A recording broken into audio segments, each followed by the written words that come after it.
Okay, so postpartum at risk. I will say that the next three chapters, you're going to be hearing a lot of the same information that you've heard kind of along the way. I may have like mentioned some of these things, but maybe didn't go into a lot of detail or said like, oh, we'll get to that. So hopefully this isn't like you're not blindsided by all of this information. It makes sense. You've heard it once before. Maybe there's a little bit more detail about it, but I do feel like this stuff is a little bit easier because it has built upon what we've already talked about previously. So that is one good thing. All right, so let's talk about some things that can go wrong during that postpartum period. So the first one, and we have mentioned this before, is postpartum hemorrhage. We know that that is a huge cause of morbidity and mortality within this area of nursing. We kind of like subdivide hemorrhage. So we can have an early postpartum hemorrhage or a late postpartum hemorrhage. So an early postpartum hemorrhage would be one that takes part within that first 24 hours after birth. It's the greatest risk in the first hour after delivery, but definitely can still happen within that first 24 hours. So typically, most hospitals, like their protocol is more frequent vitals, more frequent fundal checks, hourly rounding, like things like that within that first 24 hours, just because we do know that risk is higher during that time. Typically, your early postpartum hemorrhage is caused by uterine atony. So for whatever reason, that uterus is not wanting to contract down, and instead it's really boggy. So a lot of times we can just keep doing those fundal assessments and fundal checks and massage to help keep it contracted down. But sometimes we have to do some other interventions that we'll talk about. And then a late postpartum hemorrhage can happen anytime after that first 24 hours, all the way through that 6 weeks postpartum period. So that's a long time that we can see bleeding issues. Typically, if it is a later postpartum hemorrhage, it's caused by retained products of that placenta. So sometimes the placenta can leave behind parts of itself, and so then that sits in the uterus. The uterus can't effectively contract down. We can also get infection from that. It also could just be, if our placenta is all the way out, we can still get an infection through other means as well that we'll talk about. So typically our blood loss with a hemorrhage is going to be greater than 1,000 milliliters or 1 liter. A normal blood loss for like a vaginal delivery is usually around like maybe 200, 300 milliliters. For a C-section, about 500 milliliters, sometimes a little bit more than that. Of course, it depends on the person. But if you're up to a liter of blood loss, then that would kind of classify you as having a hemorrhage. Okay, we'll talk about some other causes, trauma, platelet dysfunction, things like that. Okay, this is just from your book here. So signs of a postpartum hemorrhage could be that the uterus does not contract or does not remain contracted. So maybe you got it to contract down, but it doesn't stay contracted down, and you go in to check the patient the next time and it's boggy again. We're going to see a large gush or slow, steady trickle or ooze or dribble of blood from the vagina that's just not stopping. I remember when I was doing the way that my nursing school did things, like we were on quarters at the time, the very last quarter, we did like a preceptorship, and we got to pick the area of nursing that we thought that we wanted to go into. So I picked labor and delivery, and I got a spot. And so I got like my placement where for those 12 weeks was following a nurse on a labor and delivery floor. And other than like my experience during my like maternity quarter, which I saw one vaginal delivery and one C-section, I didn't really see anything else. So I didn't have a ton of experience. This is my first time kind of doing shifts and really being on the unit for a long period of time. But anyways, that was my first time seeing a postpartum hemorrhage. And I definitely almost passed out, like for sure, because it was just an insane amount of bleeding that I never could have even prepared my mind for. This woman had had a vaginal delivery. Her legs were still up in the stirrups, and it looked, and I'm not being like dramatic, it looked like somebody had a bucket of blood that they were just pouring out of her vagina, and it was just pouring off of the side of the bed into the bucket.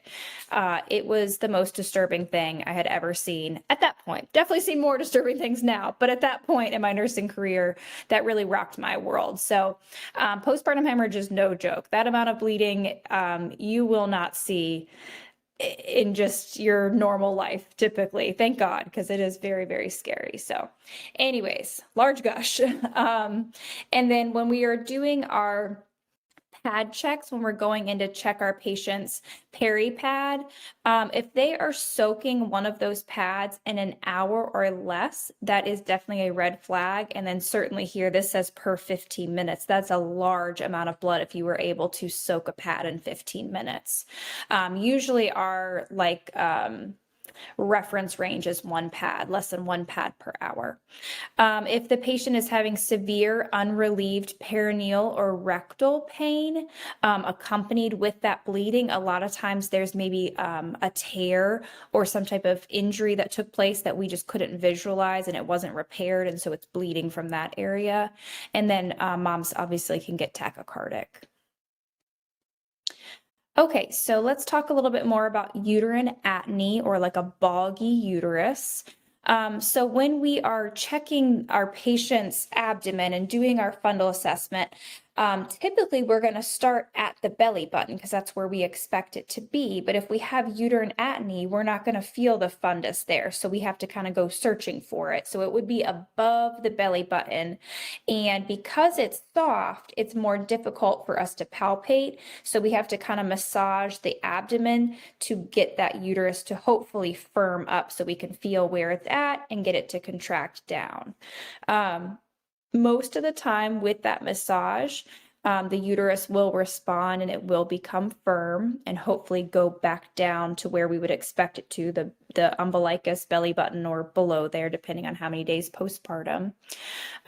We need that uterus to contract down because when that placenta comes out after the baby is born, we have essentially a wound there. And placentas are pretty large. They're about the size of a dinner plate, a small dinner plate. So that's the area inside the uterus that has this wound that is bleeding. So when the uterus is contracted down, it closes those blood vessels and prevents that wound from just bleeding out freely. So that's why having that contracted uterus is so important.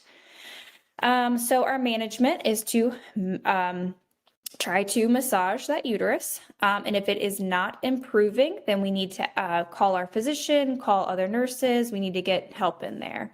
We're probably going to have to run some fluid, so hopefully they still have an IV. Typically that IV stays in those first 24 hours. So on postpartum, your patient does normally come down with an IV. I have had patients who request to have it out. And you know, if we kind of talk about risks and benefits, and that they want it out, they can get it out. But just know that in the scenario like this, we would have to place another IV, and that can delay care. You know, maybe they're a really hard stick, or we're having issues because they have bled so much, and now we're taking all this time to get that line back in. So just something to consider. We do try to keep that line in when we can.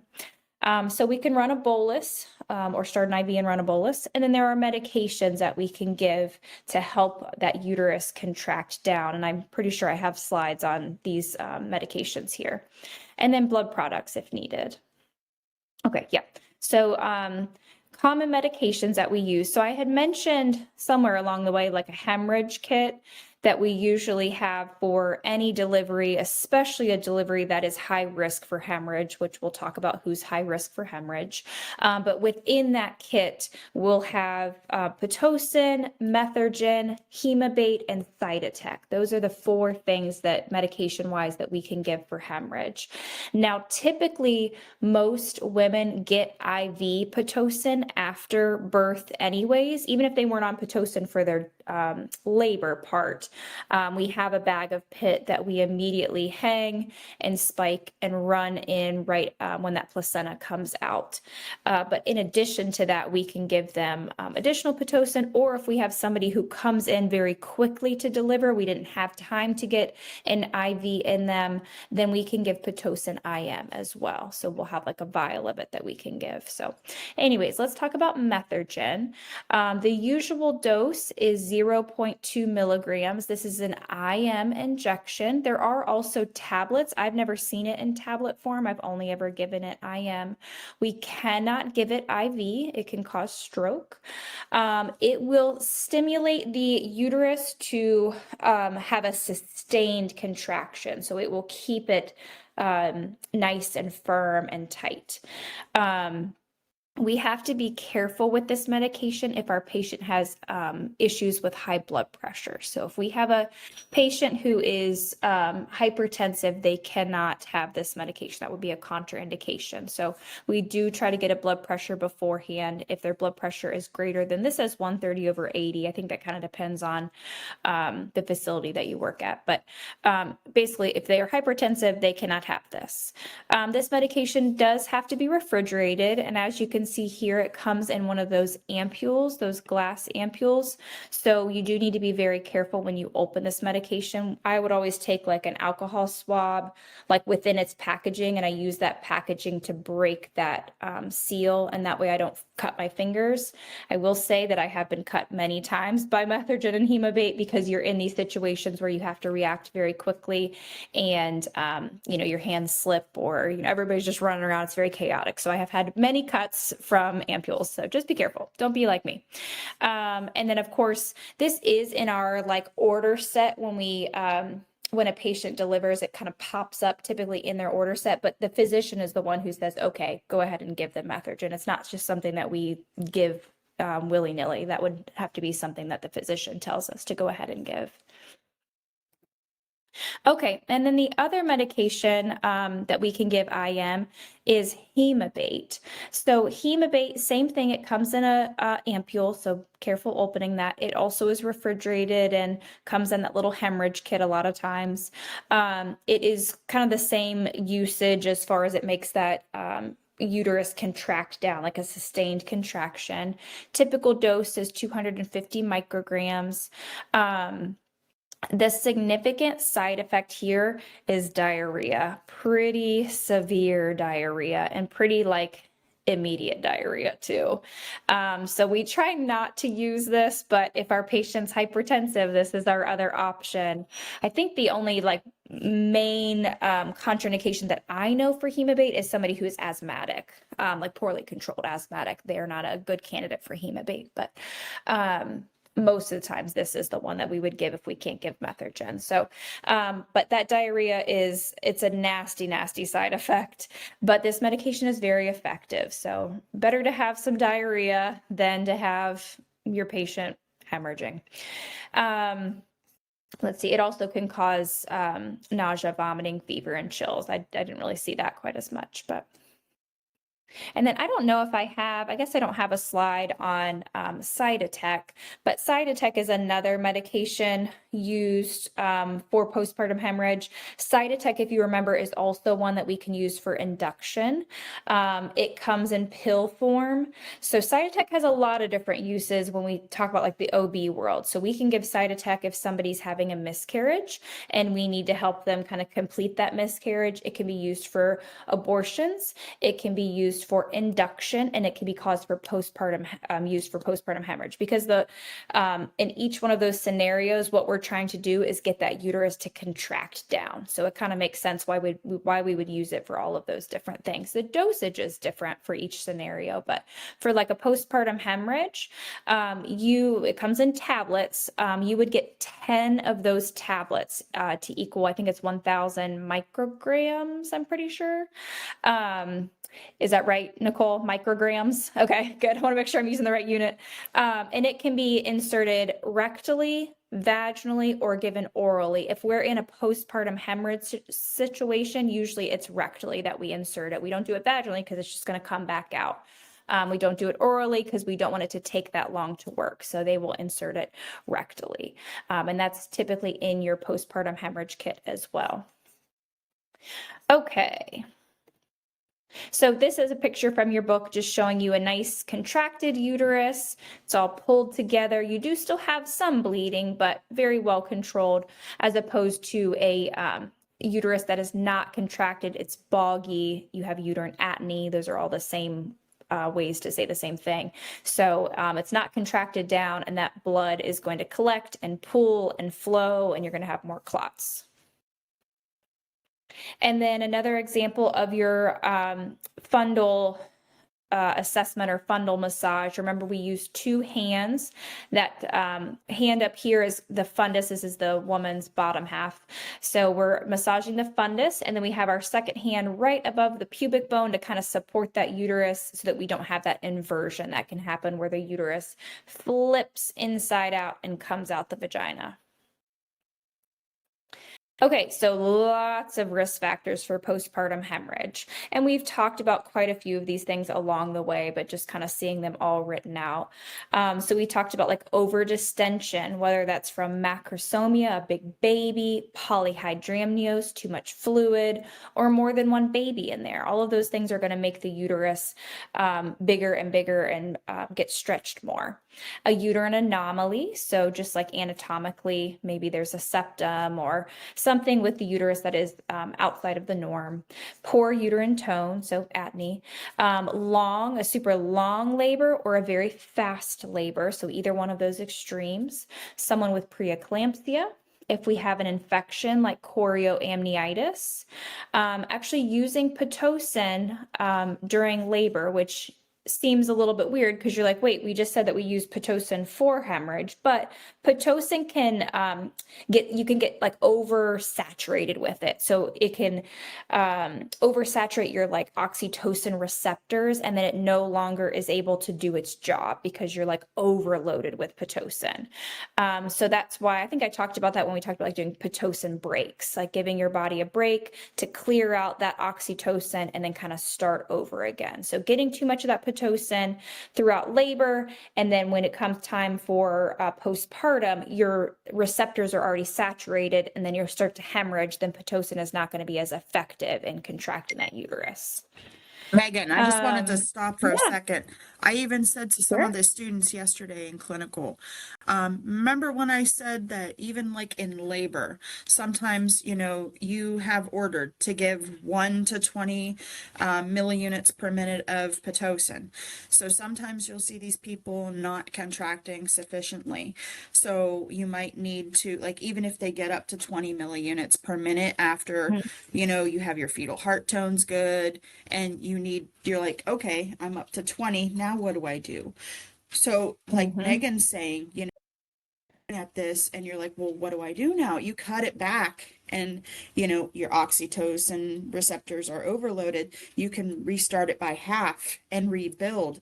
It's just restarting those receptors again. So it's kind of the same principle. So, postpartum, period or interpartal, it's the same regard. So I just wanted to make sure it can happen in both instances. So nobody gets confused. So yes. Yep. It is kind of the nurse's judgment sometimes. Now, if you are going to have your Pitocin or turn off your Pitocin, that is something that you need to communicate with the doctor. So there have been times where, like, let's say my patient is decelling. I don't have time to call my doctor and wait for that person to answer the phone. So I will do things within my nursing scope. So I'll turn my patient, put my oxygen on, start an IV bolus, and stop my Pitocin because that is in your standing orders. And then after I have hopefully resolved that issue, or if the issue is ongoing, I will then call my doctor and say, this is what I did. So it is a lot of nursing judgment. There are also times where, oh, go ahead, Tony. Yeah. I'm so sorry. May I interject with that really quickly? So when I've got my exam brain on when you guys are talking about this. And so I know sometimes I don't pick maybe the right well, I need a doctor's order, or maybe she's destatting right now, so I need to do something first and then lastly call the doctor. So what would you guys say to do in an exam? Is it a perfect world where we know the doctor has already put these orders in? Yeah, I mean, these really are like standing orders for labor and delivery nurses. You have quite a bit of autonomy in the exam world and in the real world as a labor nurse because of the element of time. And if we think about ABCs, like we really don't have time on an exam question or real world to go and like call our doctor and say, hey, our patient is the baby's in the 50s. What do you think I should do? No, you are actually allowed to do, you can stop the Pitocin, you can turn your patient, you can put oxygen on, and you should do all of those interventions within, because those are within your scope, do those, and then you contact your doctor. That's actually a really great point to make. So yes, I hope everyone is listening. If you get a question like that, you as the nurse have things that you need to do before contacting your doctor, or your doctor is going to be pissed because they're like, well, why didn't you turn the patient? Why didn't you stop the pit? These are the orders. So I definitely understand when you haven't worked in this world and seen those order sets, you don't know those are your standing orders. So great question. I'm glad that I had a chance to actually talk about that. So good job. Okay. Let's go back to our risk factors here. Holy moly. Okay, so magnesium. We talked about magnesium and how we love magnesium for our preeclampsia or for our preterm labor because it helps to relax our smooth muscles. It protects our brain, protects our baby. But because it's relaxing our smooth muscles, it's relaxing our uterus. And so then when we come to a hemorrhage scenario, our uterus is less likely to contract down. So then we're fighting against that magnesium, but we need the magnesium for our preeclampsia patients. So we have to keep that mag on. So then we're going to have to use those other medications to kind of counteract that smooth muscle and make it contract now. So that can be very irritating. Placental abnormalities. So we talked about a lot of different placental variations. So I think about like that accreta where it's more securely attached to the uterus. And so then it has trouble kind of separating. Like that would definitely be a huge risk factor for hemorrhage. Or if we have a previa that's over the cervix, an abruption that took place. So those type of things. C-section delivery, you're more likely to have bleeding. Of course, if you have clotting disorders, if you had a previous postpartum hemorrhage, a PPH, postpartum hemorrhage, then you're more likely to have another. Fibroids, which are those fatty tumors that can grow in the uterus, which would keep it from being able to contract all the way down. Uterine inversion, where the uterus inverts and turns inside out. Retained placenta, and then an extensive vaginal repair. So if you tore badly, or certain tears are more likely to bleed, like a cervical tear.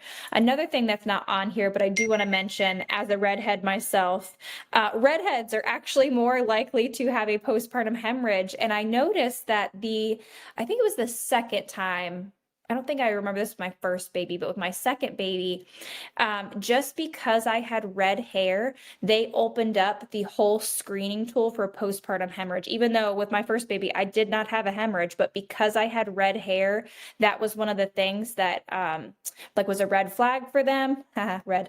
And then they did all their postpartum hemorrhage questions. So just kind of an interesting little fact. Don't ask me why. I don't know why we bleed more. And I don't bleed more, luckily, but some do. Okay, lacerations. So, goodness. Okay, so risk factors would be if they had an operative delivery. So that could be either like a C-section or if they're using those vacuum or forceps. A precipitous delivery, so a very fast delivery. Sometimes that doesn't give the perineum enough time to stretch, and so we can have more tearing. Extension of the episiotomy, so maybe the provider cut that episiotomy and it tore even more. Varices, so you can get varicose veins in your perineum. It's awful, it's so uncomfortable, and then they can bleed. And then what we're going to see with lacerations, if that's the reason for our hemorrhage, is our uterus is nice and firm. We do our fundal assessment. it's right at you where we would expect. It's nice and firm. We're not seeing a lot of bleeding when we do the massage. It's just bleeding no matter what, because typically there's a tear somewhere. And so it's just this consistent like trickle or kind of slow stream of blood, even with a contracted uterus, because it's not from the uterus this time, it's from a laceration. Okay, so I had mentioned like a cervical laceration. Those really, really bleed. They're so difficult to repair because the cervix is up so high. This is going to present like very bright red trickling, and your uterus is firm.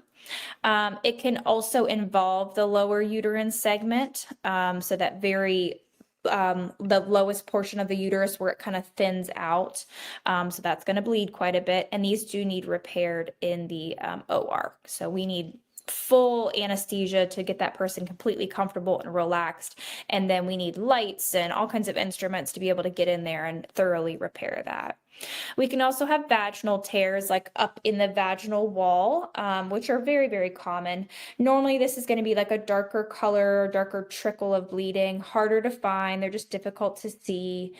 We can have right and left. They're called sulcal or sulcus tears, or sometimes they'll be called skid marks, which just basically means as the baby was coming down, it kind of scraped the vaginal walls. Those are very, very common.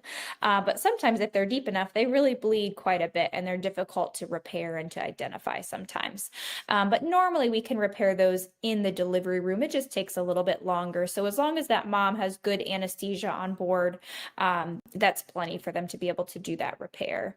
And then perineal tear. So that's probably the one that you're most familiar with when you think about tearing. So the perineum, the area between the vagina and the rectum, these ones we can visualize and we grade these. First degree, second degree, third degree, and fourth degree. And I'll go into what that looks like here. Okay, so a first degree, this is your perineum here, so your vagina's up here, here's your rectum, is just the vaginal mucosa torn. Very common for deliveries to have a first degree, and sometimes these first degrees don't even need to be repaired with suture, and they can just reapproximate on their own, or they might just need a couple little stitches, not anything extensive. Second degree, also pretty common, especially with first-time moms, so this goes a little bit into the musculature of the perineum. So a little bit more extensive repair, but not anything that can't be done in the delivery room. Third degree now, this is getting deeper and it's actually going into the anal sphincter. So these are going to be more extensive, more difficult recovery. Oftentimes these can be repaired in the labor room as long as mom has good pain control.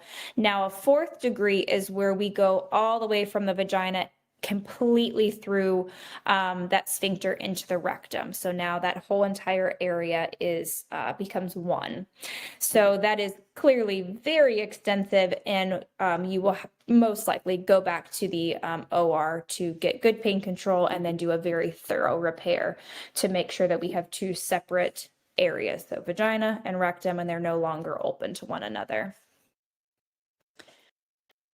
Okay, hematoma. So we can get hematomas vaginally in the perineum, the retroperitoneal area. So lots of pressure and trauma throughout the delivery process. So how we're going to see that, our assessment findings are going to be pretty intense pain, more so than, you know, your typical, because it is uncomfortable in the perineum after you have a baby, but this is kind of outside of the norm pain. They're very, very uncomfortable, lots of pressure, maybe even abdominal pain, a lot of bruising, a lot of swelling and redness. You may be able to see something kind of purple and bulging. And then this blood loss is not visible because it's kind of within that like pouch, but it can cause pretty like a large amount of bleeding actually. So just something that we have to think about if our patient is reporting having a lot of pain. All right, so when we are doing our perineal assessment and when we're talking about like our postpartum exam, I know that Miss Nicole had mentioned that acronym RETA. So remember that RETA is redness, edema, ecchymosis, discharge, and approximation. I had some students in my lab yesterday that weren't sure what approximation was. So approximation is when something has been sutured or brought together. And so it is back to being like the sides are together. That's approximation. Whereas dehiscence is where that starts to open up. So it's no longer together. So we want to watch for that when we're doing our assessment, is we want everything to be nice and well approximated, touching the sides of one another. It's best to do this assessment with your patient laying on their side. You can kind of lift their butt cheek kind of up a little bit so that you can visualize that area really well. You can also look for hemorrhoids and just kind of overall how things are healing back there. And then ask about their pain. If they're having one-sided perineal pain, a lot of times that is a hematoma. So definitely look on that side to see if you can see one, palpate one. And then we're going to teach our patients, signs and symptoms and things to watch out for. Okay, hypovolemic shock. This can happen during or after birth. We talked about how during pregnancy we have that large increase in blood volume, and that is to prepare for the blood loss that will inevitably occur during delivery. So most of the time we can handle a pretty good amount of blood loss because we do have that higher blood volume. But once we get past that, that's when we start having issues with compensating for that blood loss, and we can lead to things like hypovolemic shock. So we do have compensatory mechanisms that help to maintain the blood pressure so that our vital organs are being perfused, but at some point those will fail. And occasionally this can be, it can cause death. So signs and symptoms of hypovolemic shock would be hypotension, tachycardia with a weak, thready pulse, tachypnea, so fast breathing, decreased pulses, cool, pale, clammy skin, cyanosis, a lack of urine or a lower urine output, thirst, hypothermia, and then behavioral changes. So hopefully we never get to this point with our patients. How do we manage this? So first, figure out where this bleeding is coming from and correct that cause. Now, is that your job as the nurse? No, but you're just part of the team here. Like, I don't expect you guys to be like, oh my gosh, I'm on my own to figure all this out. Like, of course not. But so you and the provider and whoever else are trying to figure out where this patient is bleeding from. And we have all these different things to try to correct the cause. One thing that isn't included in your book, there's also like devices now. Like if it's uterine atony, that they can actually insert up into the uterus, and there's like a balloon that can blow up that puts pressure on the uterus to kind of occlude those vessels. There's a Jada balloon, and there's one other one. I can't remember what it's called. Nicole, do you remember what it is? Hold on, let me think about this. Is there another one? I never The really used them a Bakri. lot because The Bakri Bakri balloon. balloon. Mhm. Yeah, so they're just different devices that we can grab, and then the provider places, and then we can blow them up to put pressure on the uterus to help stop that bleeding. So anyways, I just wanted to mention that. I don't think your book had that. So anywho, find and correct the cause. They hopefully already have one IV. They will need a second IV. Hopefully they are both 18. So that's large bore, like 18, 16, like very large needle size. A Foley catheter, we're watching their output. We're running lots of labs, so CBC. Typically our patients already have, they're already type-in screened, and then we'll do a type-in cross-match. Coag panel, we're documenting everything. O2, pulse ox, monitoring their level of consciousness, giving any of those medications or using any of those tools for postpartum that we have available, hanging blood, watching for any kind of reactions, giving emotional support, avoiding any kind of narcotics or sedatives, And we do have to think about our patients who refuse blood products. So then we have to use our other, like the Bakri blue and things like that. And then we may have to go back to the OR and do a hysterectomy if that is kind of the last resort. So, okay. So let's talk about some other causes of bleeding. So thrombolytic disorders, and we've got a few here. So we've got superficial venous thromboses, which are just like your varicose veins. So this is a blood clot that forms in the superficial vein. These can present with swelling, redness, tenderness, and warmth. Oftentimes we're going to see these in the legs, but like I said, you can get them in the perineum as well. And then DVT, deep vein thrombosis. So this would be a blood clot that forms in a deeper vein. A lot of times they do not have signs and symptoms, or they're very, very vague. But if we are going to see those symptoms, it would look like unilateral swelling, redness, tenderness, warmth at that site, discomfort. And we know that those clots can dislodge and lead to a pulmonary embolism. We diagnose this with a venous ultrasonography, or like a ultrasound. There's also something, this is much more rare, a septic pelvic thrombophlebitis, or SPT. So this is where we have some type of infection, and then that infection gets into those deep vessels of the pelvic area.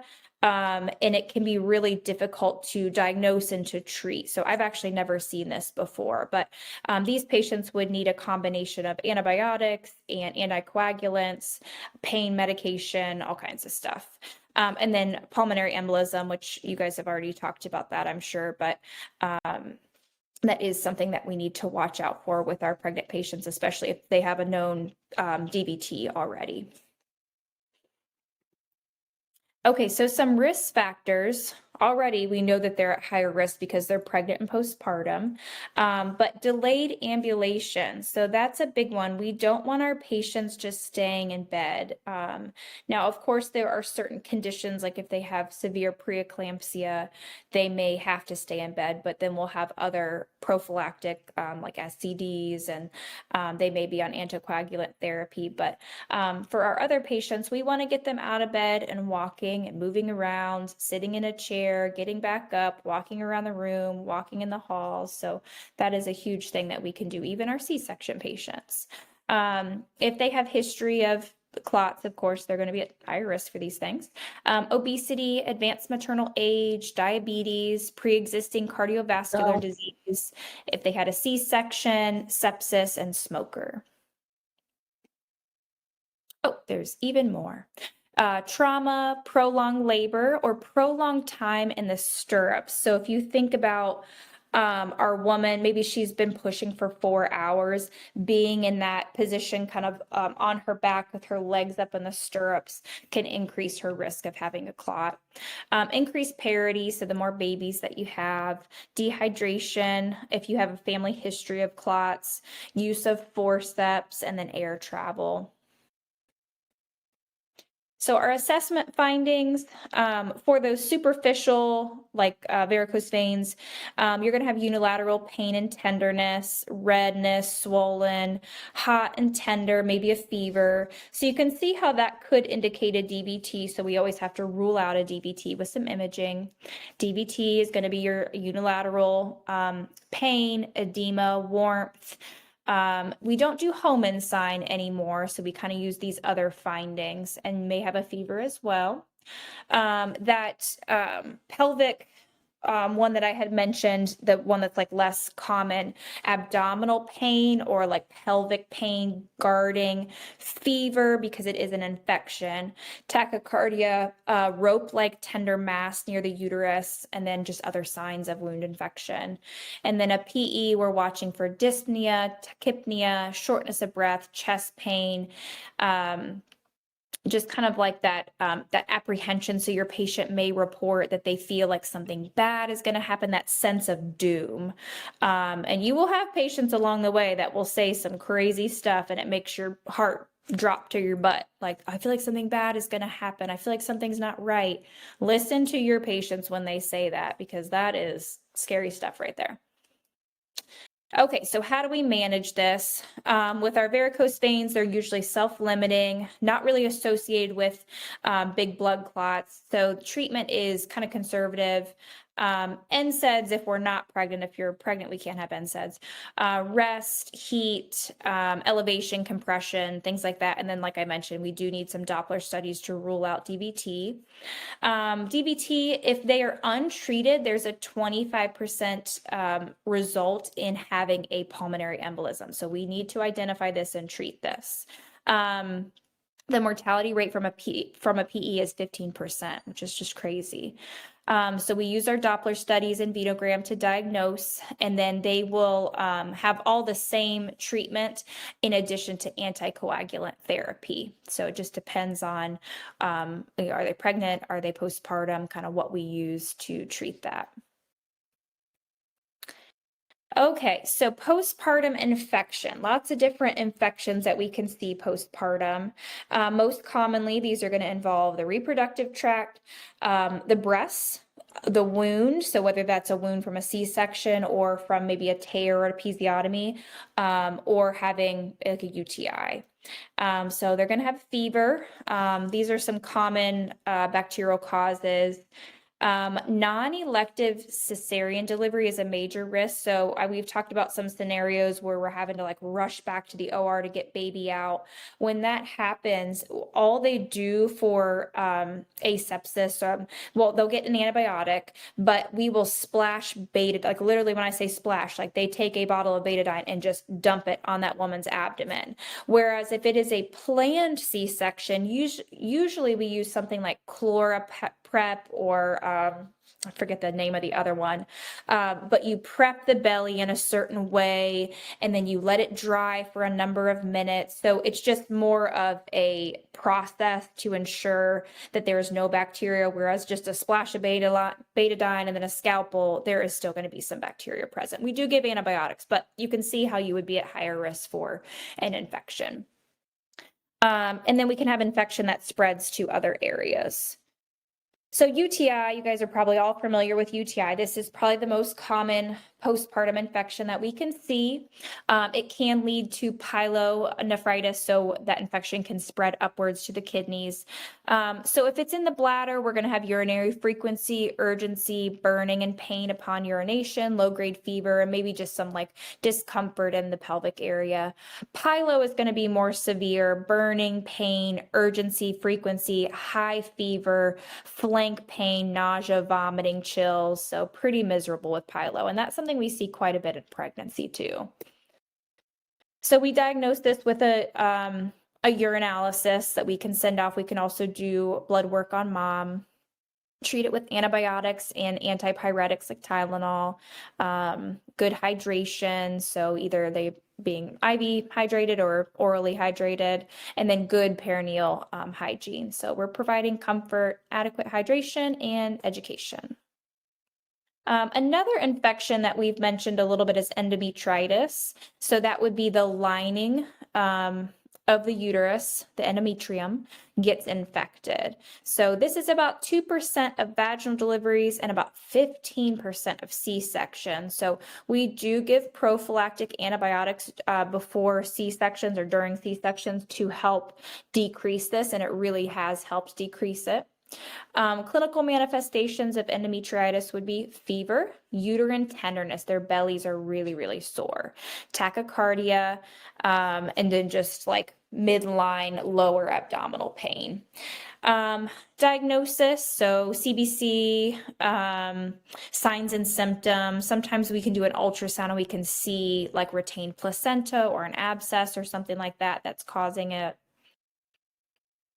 So treatment, antibiotics, oxytocic agents, so things to help with the contractions, analgesics, and then IV fluids. All of that's about the same there. Okay, mastitis. So mastitis is another very, very common thing that you're going to see. So this would be an infection in the breasts. Typically, it is with our breastfeeding mothers, but it can happen to those who maybe their milk came in and they are trying to bottle feed. They don't want to breastfeed, but now we're trying to suppress that milk supply, and that can unfortunately develop into mastitis. So risk factors: poor hygiene, cracks in the breast tissue. So maybe that baby's not latching on there very well, and now we have cracks in the nipples or the areola area. Milk stasis, so they're not removing milk from their breast frequently enough, so it's pooling and sitting in the breast for too long. Engorgement, clogged milk ducts, cracked or bleeding nipples, nipple piercings, pressure on the breast from too tight of a bra or like an underwire bra, and so then that's preventing those ducts from effectively emptying. So then we have the milk stasis. How this presents is, you feel so crummy. You feel like a truck hit you. So kind of like you've got the flu. So flu-like symptoms: body aches, chills, fevers, and then discomfort and pain at the breast. Usually it's unilateral, one breast or the other. That breast is very swollen. It's hot. There's red streaking or a red spot on the breast. It is just so uncomfortable. You still have milk production. Sometimes it can be decreased a little bit, but you still are making milk, and we do recommend that that person continue to breastfeed from that side, because we need to continue to empty those breasts so we don't have continued milk stasis. It can progress to an abscess. I was actually telling my lab group yesterday, I have the Illyria students for lab, that one of my best friends had mastitis that ended up, it was just real weird presentation of mastitis. It wasn't like clear cut, and she ended up getting an abscess, and the abscess was so large that she had to have a portion of her breast tissue completely removed, and now she has a divot in her breast. It had become necrotic from just the damage of that abscess. So it definitely can happen. That's pretty rare, but yeah. Okay, so here's like a textbook picture, and then here's an actual breast with mastitis. And it's not always at the nipple. This just particular example is here. So treatment, they did recently kind of change the treatment of mastitis. So it used to be that we really talked a lot about massage and warm compresses, but the more research that we've done, it's an inflammatory process. So we don't want to massage and put heat on something that is already inflamed. So instead we do cold compresses. We can do very gentle massage to maybe help move that that milk, the clogged duct, that's what I'm trying to say, out a little bit. We don't want real aggressive massage like we were promoting before. Antibiotics, and then NSAIDs, so ibuprofen or Tylenol, lots of fluid intake, maybe referring to a lactation specialist if this is something that the patient continues to get over and over again. Sometimes we can see this with our pumping moms, because their pump, the part that goes on the breast, the flange, is not fitted correctly, and so it's not effectively removing milk from that breast. So we have milk stasis. So maybe meeting with somebody, a lactation consultant, they can see your pump parts, they can do those measurements, they can watch you feed or watch you pump and see any of those red flags and try to correct them. Okay, let's talk about some postpartum mood disorders. So we have briefly, I think, mentioned baby blues, postpartum depression, and then postpartum psychosis. So baby blues occurs shortly after delivery, usually within those first 2 weeks. About 40% of moms do experience this. It's usually very transient, self-limiting. It can present a little bit differently, but often just moms can be tearful. They're very tired. Maybe they feel anxious. They have a poor appetite. Just a lot of changes are happening. And they're just kind of coping with their delivery. Maybe they had a really traumatic delivery and now they're taking care of a baby and they haven't slept and they haven't eaten. There's just so many components to this. And it could be hormonal shifts and changes. So a lot of different things could be causing this. But the important thing to note, the difference here, is that it is self-limiting, and after about 2 weeks, it does improve. Now with postpartum depression, typically this is a slower onset. More common around the 4th week after delivery. Not necessarily, you can also get this other times as well. Unlike baby blues, you feel worse over time. And a lot of times you have changes in mood and behavior that cannot really, like they're not self-limiting, they're not self-corrected. It just continues. This presents differently as well for everyone, but depressed mood, fatigue, impaired concentration, possibly thoughts of harm. It also, you can have inability to care for yourself. Like a lot of women with postpartum depression do a pretty good job of caring for their baby, but they don't really care for themselves. So those are definitely things, my screening, like when I talk to postpartum women, of course I say, how are things going with the baby? How's feeding? How's sleeping? And then I say, how are you? Are you eating? Are you drinking enough? And oftentimes that answer is no. So making sure that they prioritize themselves or their support person prioritizes them so that they can put their priorities on the baby, maybe. That's always like a nice way to kind of have somebody else take care of you while you're taking care of the baby. Okay, so our management depends on the severity. So we can do medications, we can do maybe therapy, and sometimes hospitalization.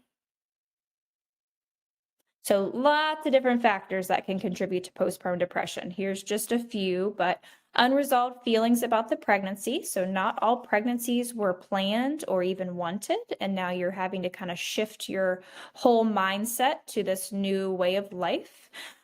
Fatigue after delivery from lack of sleep or broken sleep, feelings of being less attractive, inadequate assistance from a partner, lack of social support, history of sexual or physical abuse, having a challenging infant who cries a lot, being unemployed or having some type of financial insecurity, doubts about the ability to be a good parent, stressful life events, relationship issues, stress from changes in work or home routines, loss of freedom, formal identity. I think anybody who has had a baby can relate to a lot of these things. It is a huge change, and these babies are not easy. Even if you get a quote unquote easy baby, your entire life is affected by that baby. So. All right, and then postpartum psychosis. Generally, this occurs after the second postpartum week. It occurs in about 1 to 2 patients per 1,000 live births, which I feel like is more common than I would have thought.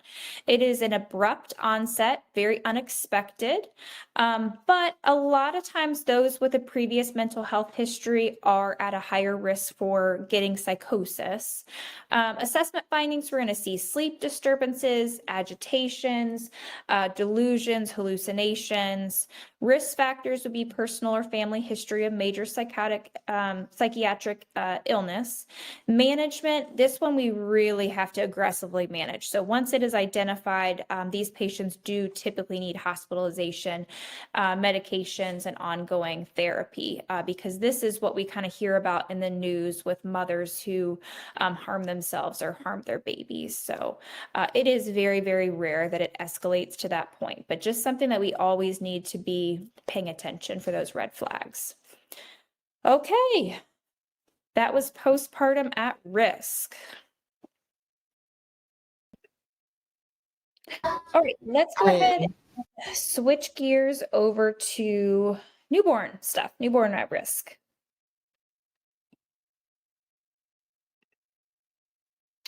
All right, so chapter 23 is nursing care of the newborn with special needs. I think the other one is like acquired and congenital disorders or something like that. All right, so newborns with special needs. The key is to identify a newborn who has, special needs of whatever kind, related to maybe birth weight, or maybe there's a gestational age variation. And then we can kind of hone in on certain risk factors that we know are associated with those differences. It is always nice when we can anticipate the birth of that baby. So like if we know certain things ahead of time, we can prepare a little bit more or a little bit differently, or maybe a different hospital, so we can transfer that mom to a different hospital for delivery, things like that. And that can help us reduce mortality and morbidity. Oh, did I not share my screen? Ha, I'm just talking. Here we go. So you can actually see the slide that I'm talking about. You guys gotta let me know these things. I'll just keep going. All right, now can you see it? Yes. Okay, thank you. All right, so fetal growth. So there are lots of different factors that can affect fetal growth, and we've talked about some of these along the way. So maternal nutrition, genetics, maybe there's a placental function difference, environmental factors. So let's kind of dive into some size differences. So we've already covered the normals. And like I said, you're going to see kind of different ranges depending on the source that you look at. So for this particular one, it says that newborns can weigh, newborns around 40 weeks gestation can weigh anywhere from 5.5 to 10 pounds. So that's a really big range. And then somewhere between 18 to 23 inches. So I know that these measurements are different than the measurements from a previous slide, but your book had a little bit of a range. I know ATI has a little bit of a range, so you don't have to worry about memorizing those specific numbers. But anyways, so we know that anyone kind of outside of those norms is at risk for certain things. So we'll kind of go over what like small babies are more at risk for and large babies are more at risk for, and you'll notice some overlap quite a bit. So we've used the terms SGA and LGA, but SGA is small for gestational age, which would be a birth weight that is below the 10th percentile for that gestational age. So everybody who has had a kid or has been around a kid at a pediatrician's office has probably seen a growth chart, and they will plot little lines on that growth chart based on the majority. So your SGA is going to be below that standard deviation line. AGA, or appropriate for gestational age, would be a baby that falls on that line or that normal range between the 10th percentile and 90th percentile. And then your LGA would be somebody above that 90th percentile. We also have variations in size based on weight. So you may see terms like LBW, which is low birth weight, that's less than 2,500 grams. VLBW would be a very low birth weight, which is less than 1,500 grams. And then ELBW, which are really, really tiny babies that are less than 1,000 grams. Once again, you do not have to memorize those values. And then we already know preterm, post-term, term, preterm, all those we've already talked about enough. Okay, so let's dive into our little teeny tiny babies, our SGA babies. So some typical characteristics that we're going to see in small babies for gestational age would be that their head is much larger than the rest of their body. So in general, newborns have pretty big heads, but these SGA babies, it's more significant. So the rest of their body is pretty little, but they still have that big old head. They have kind of a wasted appearance of their extremities, maybe loose, dry skin. They have reduced subcutaneous fat stores. They have decreased amounts of breast tissue. They have a scaphoid abdomen, kind of like a sunken appearance, where you can see a little bit more of like their ribs or their xiphoid process, things like that. Wide skull sutures, so more space between those skull bones.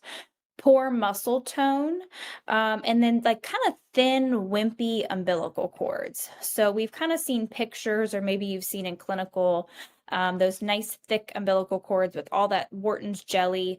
These babies just kind of have these wimpy cords.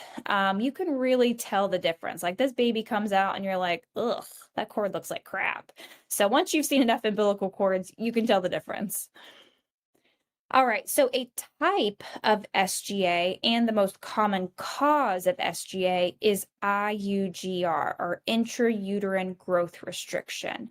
So this is where the fetus's growth has been restricted by the placenta for whatever reason. There's lots of different reasons, but the baby is not getting enough nutrients and oxygen from that placenta, so it is not able to grow like another baby is able to.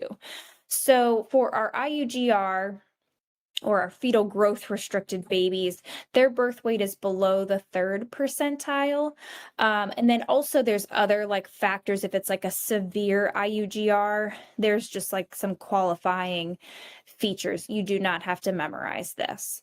Intrauterine growth can be either symmetrical or asymmetrical. Asymmetrical growth actually has a better prognosis than infants with symmetrical growth restriction. Usually if it's symmetrical, there's something more like severe or sinister kind of going on that's causing that growth restriction. So these factors that can cause this could be fetal, maternal, or placental. Complications, hypoxia, hypothermia, hypoglycemia, polycythemia, hyperbilirubinemia, meconium aspiration, and birth asphyxia. So we'll kind of talk about some of these things separately. And you'll also notice with our big babies that they can also have these same issues. So you're going to see a lot of overlap here. This is from your textbook. So these are some risk factors for SGA and IUGR babies. So maternal risk factors would be an adolescent pregnancy, so like a teenage pregnancy, anemia, cardiac diseases, chronic renal disease, smokers, diabetes, hypertension, some type of infection, malnutrition, residence at a high altitude, respiratory disease, sickle cell disease, and substance use. And then our uterine or placental factors, if we have an abruption, so that placenta prematurely separates, decreased blood flow in the uterus and placenta, which could be caused by a variety of factors, infection in the tissues around the fetus, placenta previa.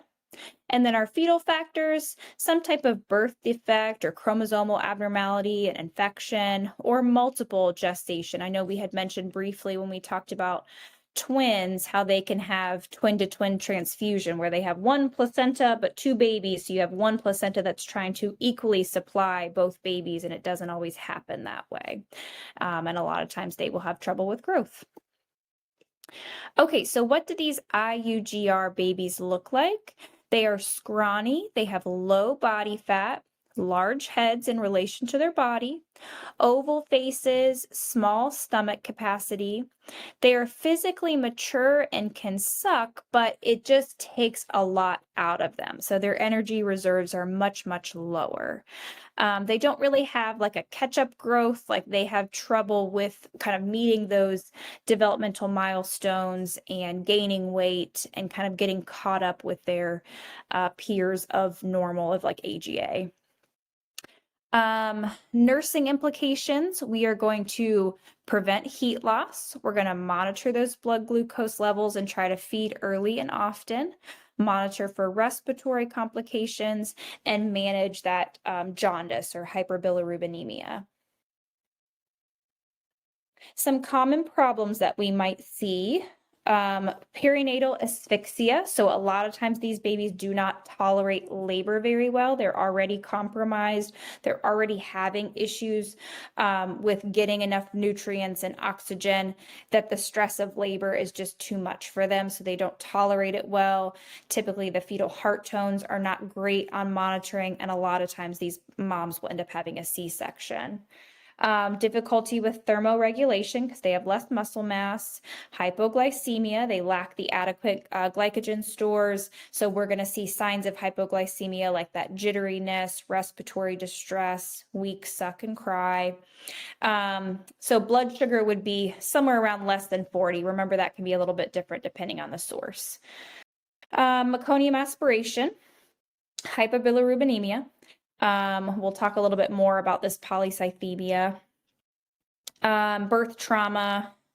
So we'll kind of go into more detail with some of these things in just a bit. Oh, well, here you go, polycythemia.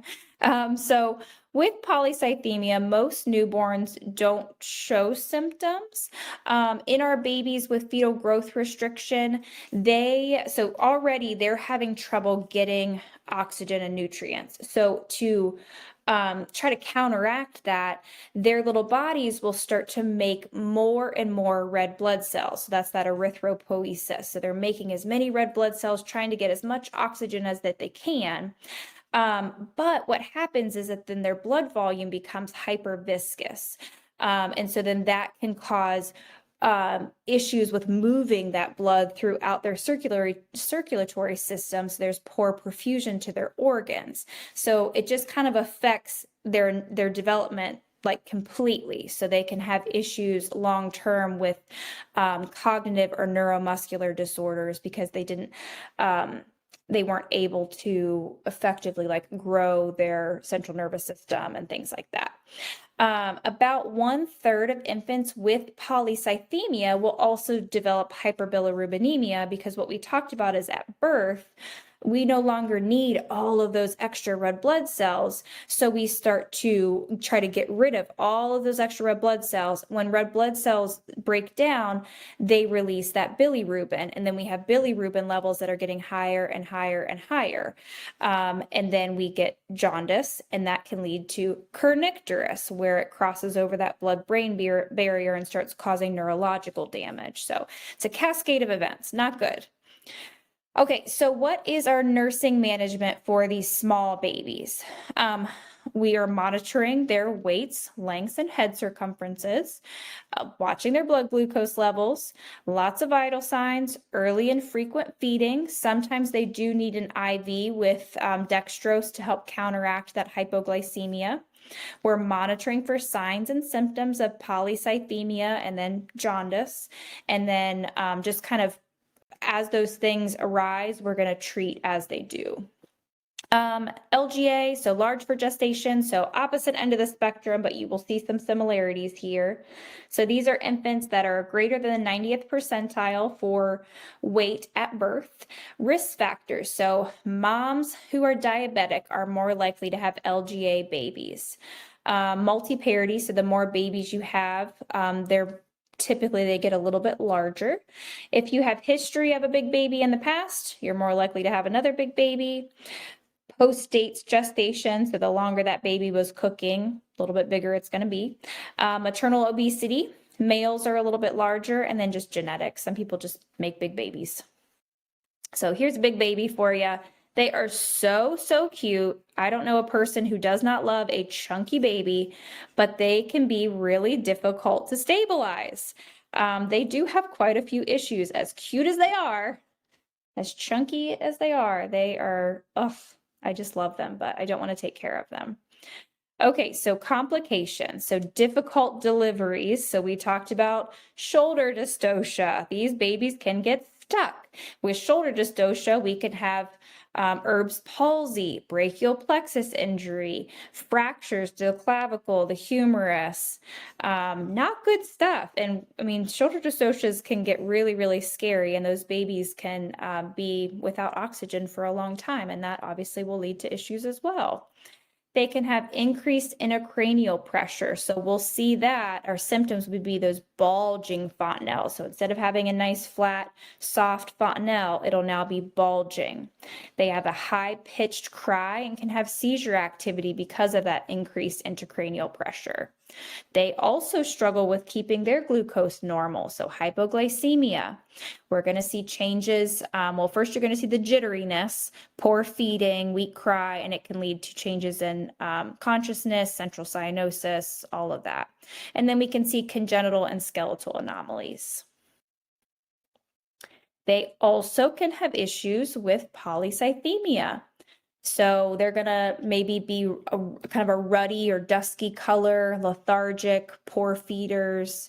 And then we can have issues with the jaundice or the bilirubin, so hyperbilirubinemia. So we're going to have to watch that with them as well. So a lot of these things are easy to remember because they go with both our small babies and our big babies. All right, so they are going to be typically proportionally large all the way around. Large body, plump full face, poor motor skills, and they kind of have difficulty regulating those behavioral states. We talked about those 6 like sleep-wake cycles and how babies kind of transition throughout those. They can struggle with that transition. Our nursing management, watching our vital signs, watching our glucose levels, initiating feedings, and they may also need an IV with glucose. Continued monitoring signs of polycythemia, hypoglycemia, hydration, and then if we need to do like Billy lights for their Billy levels. Okay, so we already know term, preterm, late preterm, post-term, all that. Actually, I don't know if we talked about late preterm. So we do kind of subdivide our preterm babies.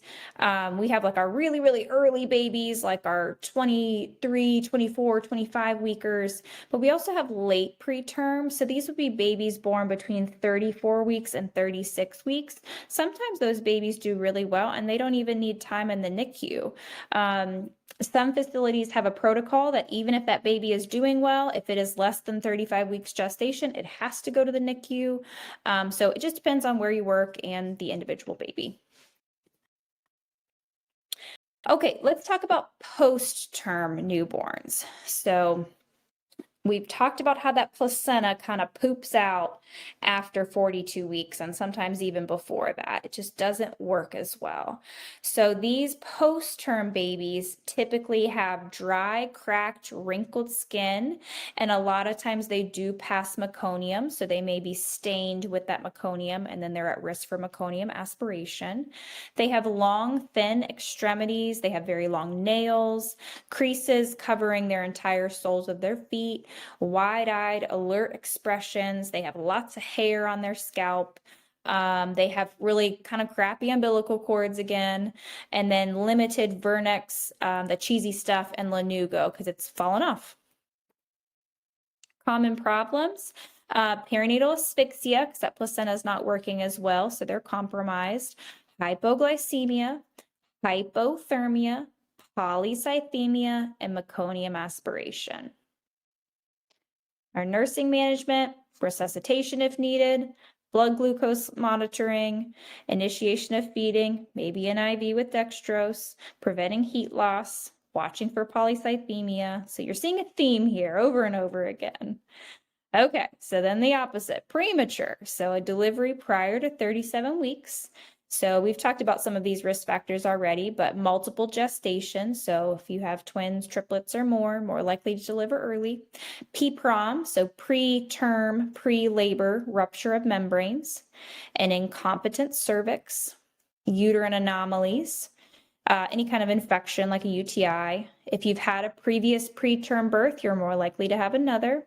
And then all those kind of medical conditions that we've talked about that may necessitate an early delivery. So the body systems entirely are all immature and are preterm babies. So they're going to have trouble with that transition to extrauterine life. So it's going to affect their respiratory system, their cardiovascular, GI, renal, immune system, and central nervous system. And we'll talk about some of the things that we can see within those symptoms, some like common disorders or complications. So our assessment, their weight is typically less than 5.5 pounds. They're scrawny, they have poor muscle tone, minimal subcutaneous fat. Males will have undescended testes. They have lots of lanugo, lots of that fine hair. They have poorly formed ear pinna, so a lot of times their ears are kind of like flapped down and like kind of stuck in that position. They'll pop up eventually, but they just don't have that cartilage yet. Fused eyelids, if they're really, really early, those 23, 24 weekers, 22 weekers. Soft, spongy skull bones, matted scalp hair, absent to few creases in their soles and palms, minimal scrotal rugae or prominent labia and clitoris, thin transparent skin, and lots of vernix, lots of that cheesy substance. These are just pictures of your book kind of showing some of those things. Common problems, hypothermia, hypoglycemia, hyperbilirubinemia, and then problems related to those immature body systems, and then temperature regulation, respiratory, we'll kind of go into some of that stuff. So our nursing management, oxygen, thermal regulation, nutrition and fluid balance, trying to prevent infection. We are limiting stimulation. They are still supposed to be in a nice, quiet, dark womb, so we try to simulate that. Pain management, growth and development, lots of parental support, and discharge preparation. So environmental stress. So these little babies, like I said, are supposed to still be cooking in that uterus. The uterus is quiet, it's dark, it's calm, it's peaceful, and now you've taken them out, or they've taken themselves out into this wild, loud, crazy, obnoxious world that we're in, and they do not handle that well. And it can cause changes in their oxygen saturation, their behavior, their ability to thrive. So we really have to be careful with this. So this would be more for our like NICU nurses. Any of you that go into NICU, they try very, very hard to schedule and cluster their care and reduce stimuli whenever possible. They promote lots of rest. They keep their rooms warm and dark and quiet.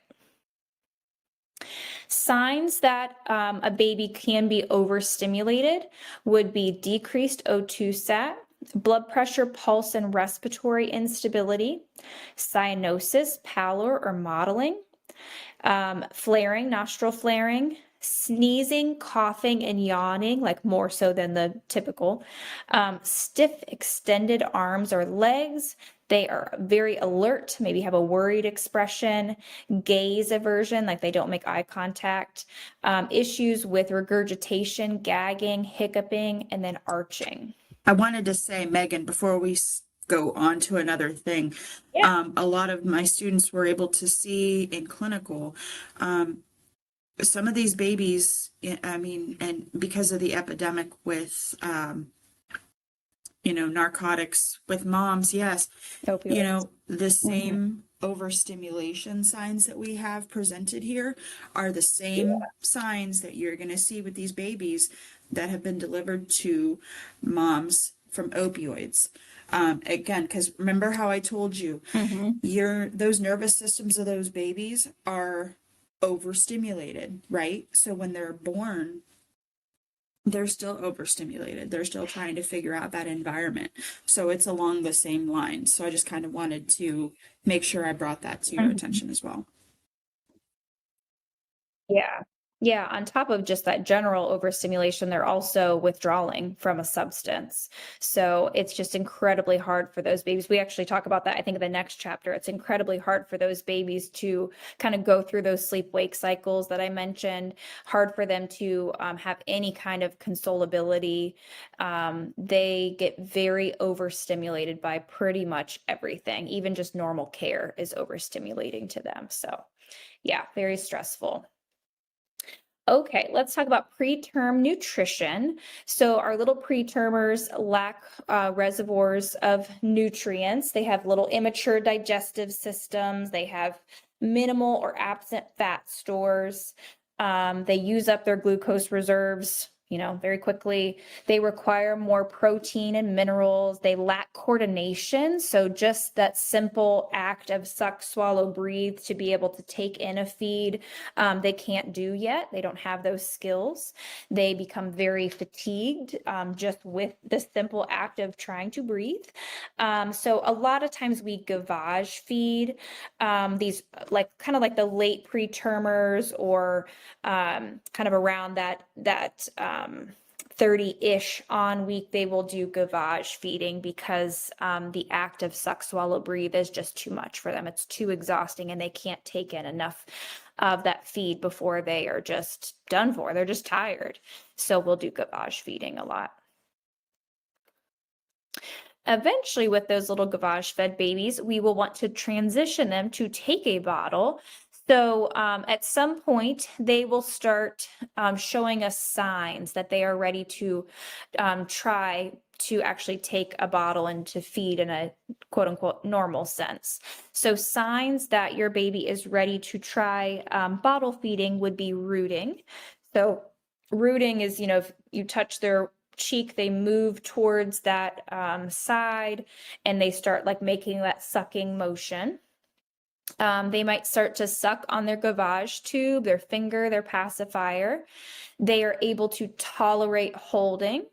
They have a respiratory rate within the normal range, and they have that gag reflex. Now, if you do advance to nipple feeding, and you see these signs, these would be signs that they're not quite ready. So increase or decrease in the heart rate, increase or decrease in the respiratory rate, a markedly decreased oxygen saturation, periods of apnea, cyanosis, and pallor. So they are not ready to do that suck, swallow, breathe just yet. And we switch them back to that gavage feeding. All right, so some common complications we can see in pretermers. Some of these things we'll talk about in the next chapter as well, but I just wanted to mention them here as well. Respiratory distress syndrome, or RDS, so insufficient surfactant in the lungs. So we talked about that quite a bit with our preterm babies, how they have not had a chance to make that surfactant. We can help with that by giving mom those steroids in labor if she has preterm labor. So we can give her that Celestone, that steroid, to help kind of expedite or speed up that surfactant production. But a lot of times preterm babies are still going to struggle with that. Bronchiopulmonary dysplasia, or chronic lung disease. So these are going to be usually our little pretermers, so born 28 weeks or less. Intraventricular hemorrhage. So everything about them is brand new and immature, including their vessels. So those little blood vessels are so sensitive and very easily can rupture and bleed, especially around the brain. So that is a very common thing that we see with preterm, especially our really early babies. Other things, retinopathy of prematurity. So once again, even the blood vessels around their eyes are very sensitive. So any kind of pressure change can cause them to rupture, and that can lead to visual impairment. And then there's something called NEC, necrotizing enterocolitis. This is an inflammatory process of the GI tract and infection as well. So we don't exactly know the cause of this, but it can be very, very deadly. It's very dangerous. We talk a little bit more about this in the next chapter. Oh, and there's a little sweet one. Okay. Let me share my screen here, chapter 24. So we're still within high-risk newborn, but we're going to talk about some other conditions. So acquired versus some congenital things as well. All right, can everybody see that before I start? Yes. Okay, thank you. Yes. All right, so acquired versus congenital. So acquired disorders are things that typically we will like get at the time of birth or kind of soon after birth, we acquire them. And these can be problems or conditions that the woman, like something with her pregnancy, the baby acquired this problem, or during the actual birth process. Sometimes we don't know, we don't have a connection to why the baby is having issues with this disorder. So we can't always relate it back to something. Congenital disorders, these are present at birth. So a lot of times this could be something during their, like when we talk about the fetal development, the stages of fetal development, maybe something went awry during that time period. So we talked about our pre-embryonic, our embryonic, and our fetal stage. During our embryonic stage is where we are kind of separating all of those different major systems. So maybe something during that time went awry, and then baby continued to grow and is now born and has some type of anomaly. And then a lot of these, they can have multiple things. It could be a chromosomal abnormality that led to other differences.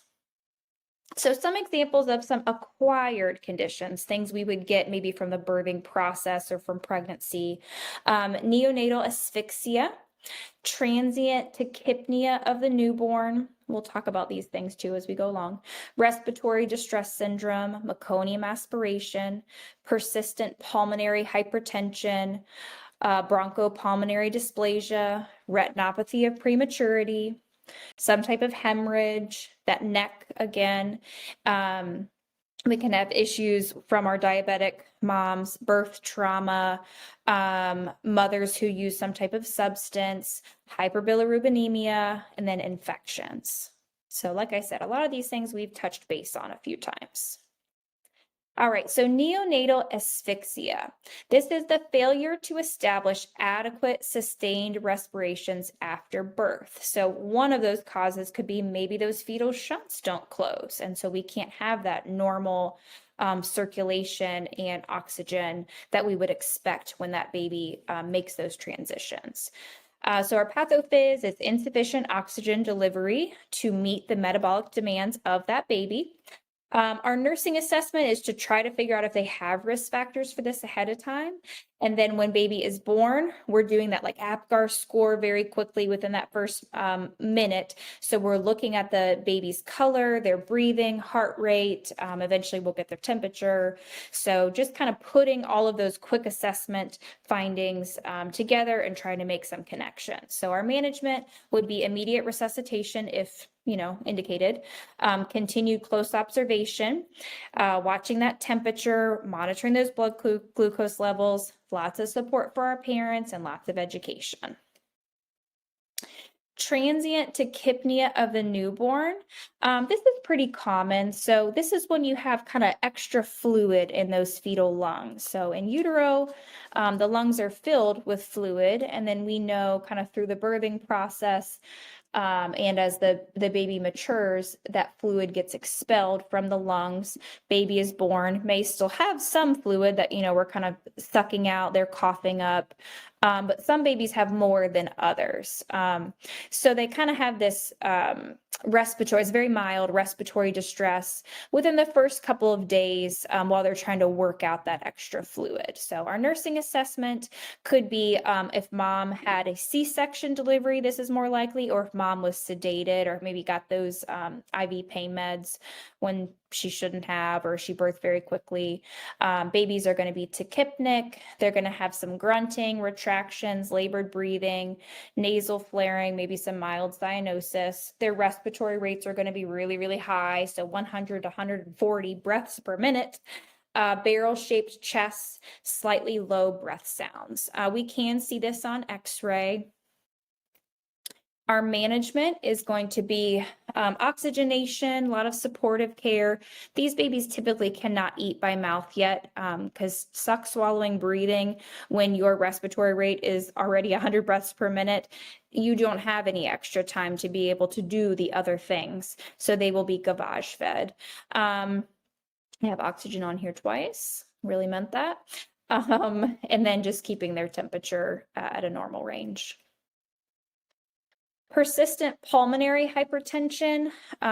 So I guess the older name is persistent fetal circulation. So basically one of those shunts doesn't close. So that can be, that can obviously cause issues with adequate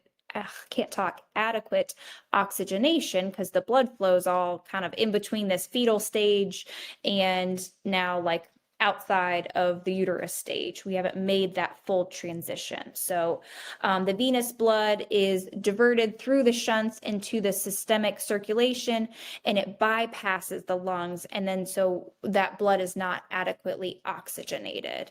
So our symptoms are going to be tachypnea within 12 hours, marked cyanosis, grunting, flaring, all those signs of respiratory distress and hypotension. So we are going to continuously monitor their vital signs and oxygen. We can do an echocardiogram to diagnose this. Intraventricular hemorrhage again. So once again, all those tiny new blood vessels, they're very sensitive and they rupture. We can have bleeding in the brain, or we talked about around the eyes. Usually originates, actually, I don't really care if you guys know that part of the brain. It is a big cause of death and can cause permanent disability. The signs and symptoms are not super clear, unfortunately. but it can, when you do have signs and symptoms, it's already like been happening. It's already bad. So at that point, you may see seizures, lethargy, bulging fontanelles, bradycardia, and hypotension. We can't really prevent this. It's just they're premature and things are not completely developed, and we don't have a great way of preventing this. We just need to monitor very closely, and when it's recognized, we can step in. Respiratory distress syndrome. So once again, when we don't have adequate amounts of surfactant, so we've got lots of risk factors for that, but a big one is going to be, preterm birth. How they're going to present is with that expiratory grunting, nasal flaring, retractions, seesaw respiration. So the belly goes up, chest goes down, chest goes up, belly goes down. So normal breathing should kind of be synchronous, but this is opposite. Generalized cyanosis. The heart rate is greater than 150 to 180. We're going to hear some crackles, high respiratory rates.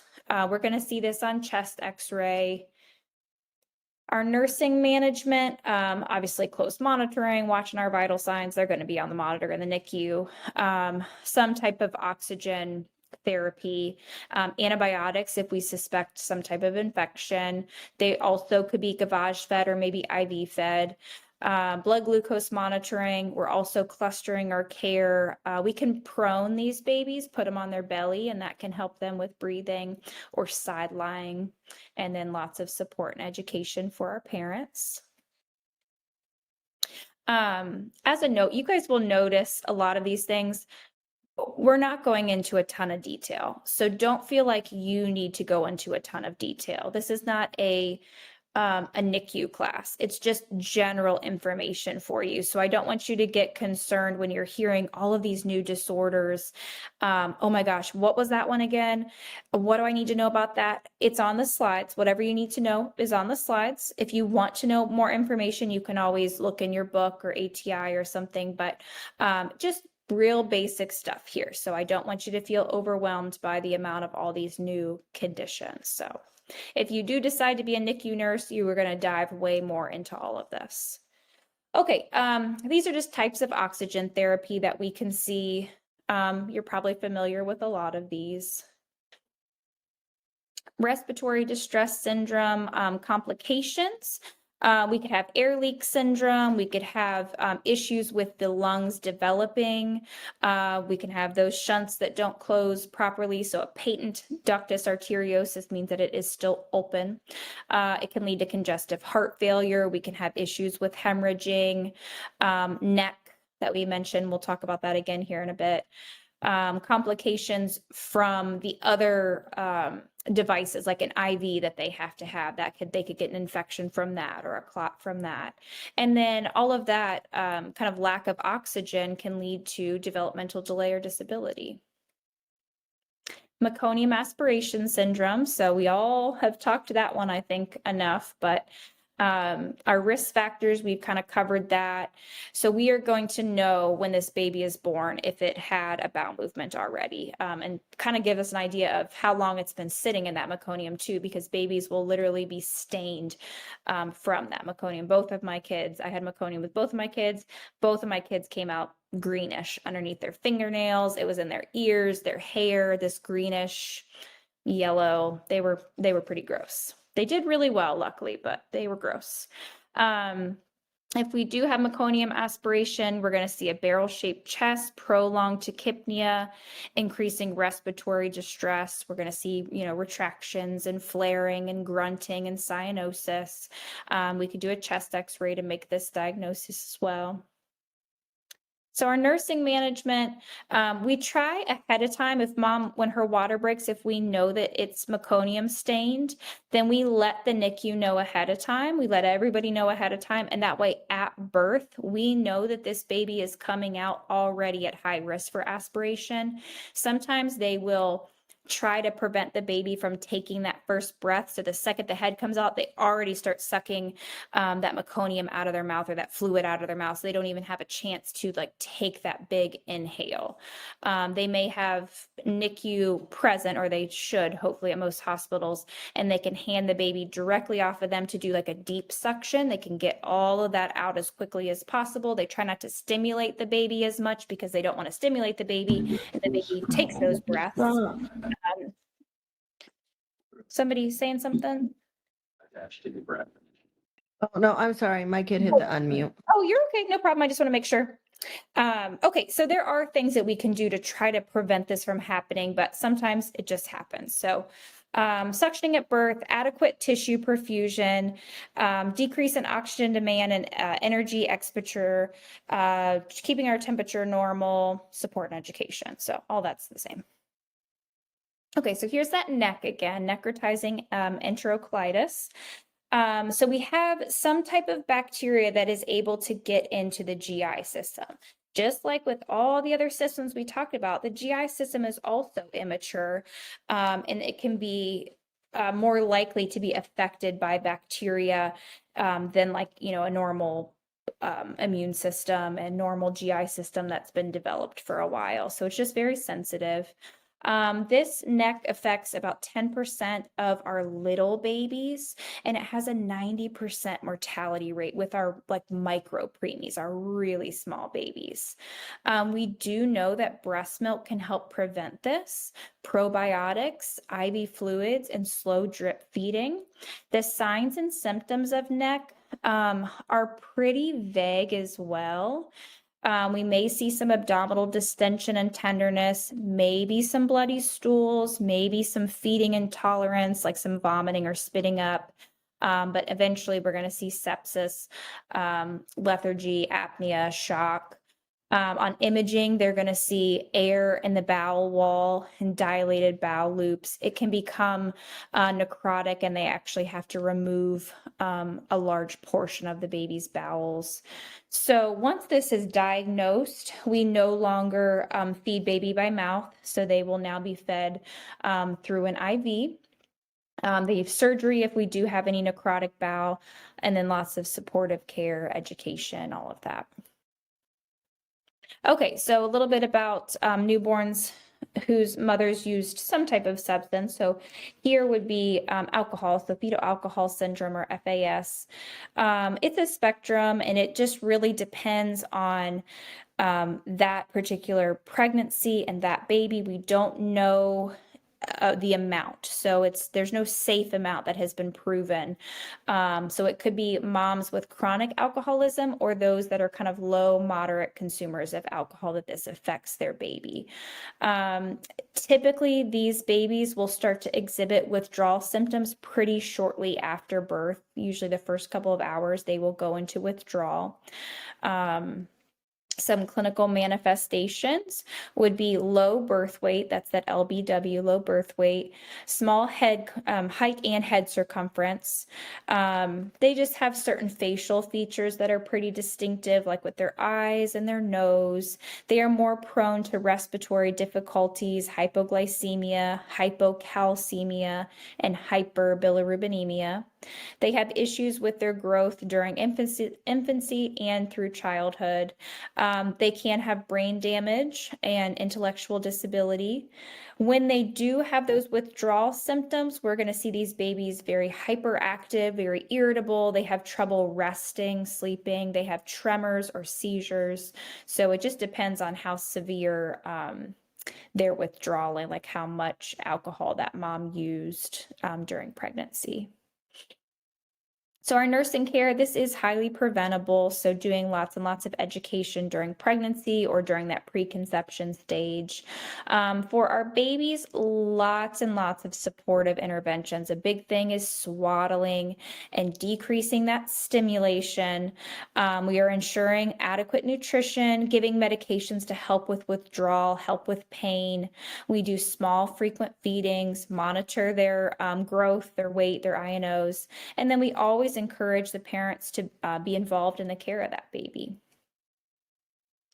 And then our NAS babies, these are neonatal abstinence syndrome. So moms who use other types of drugs during pregnancy, and it depends on what they used when the withdrawal for that baby sets in. I don't quite have that memorized. I used to know like opioids versus other things, like kind of when their withdrawal symptoms start. But they will withdraw, and the withdrawal symptoms can really range. But these babies are also irritable. They have tremors. They're restless. They're hyperactive. They have really disorganized reflexes. They have increased tone. So they are just tight, tight, tight. They have increased sneezing and yawning. We have like a scale that we use to kind of monitor their withdrawal. And so we kind of pay attention to how often they are sneezing and yawning, because that can indicate a higher withdrawal when they have more of those things. They have issues with their GI system, so vomiting, diarrhea. They have a very shrill, high-pitched cry. They have ineffective sucking and swallowing reflexes. They just really, really struggle during that withdrawal period. So what we do is we are providing lots of physical and emotional support. We have medications to help with that withdrawal and try to prevent complications like seizures. We hold these babies and rock these babies and swaddle these babies. Some of them are just voracious eaters, and they just want to eat and eat and eat and eat, but then they vomit. We're trying to reduce that stimulation as much as possible, maintaining that airway and monitoring their respiratory status. And we're trying to be non-judgmental and always include those parents in the care for the baby when we can. All right, birth trauma. So we've talked about birth trauma when we talked about our shoulder dystocia, some things that can happen, bruising, fractures, nerve injuries, cephalohematoma. So it just depends on what type of trauma, kind of what we do about that. So good assessment skills to identify that trauma. And then, from there, we would let the pediatrician know and kind of come up with a plan. A lot of those things can resolve on their own, bruising, or we talked about like a clavicle fracture does heal on its own. Usually with a humerus fracture, they will kind of like splint that arm for a while, and it actually corrects on its own as well. Babies heal very, very well.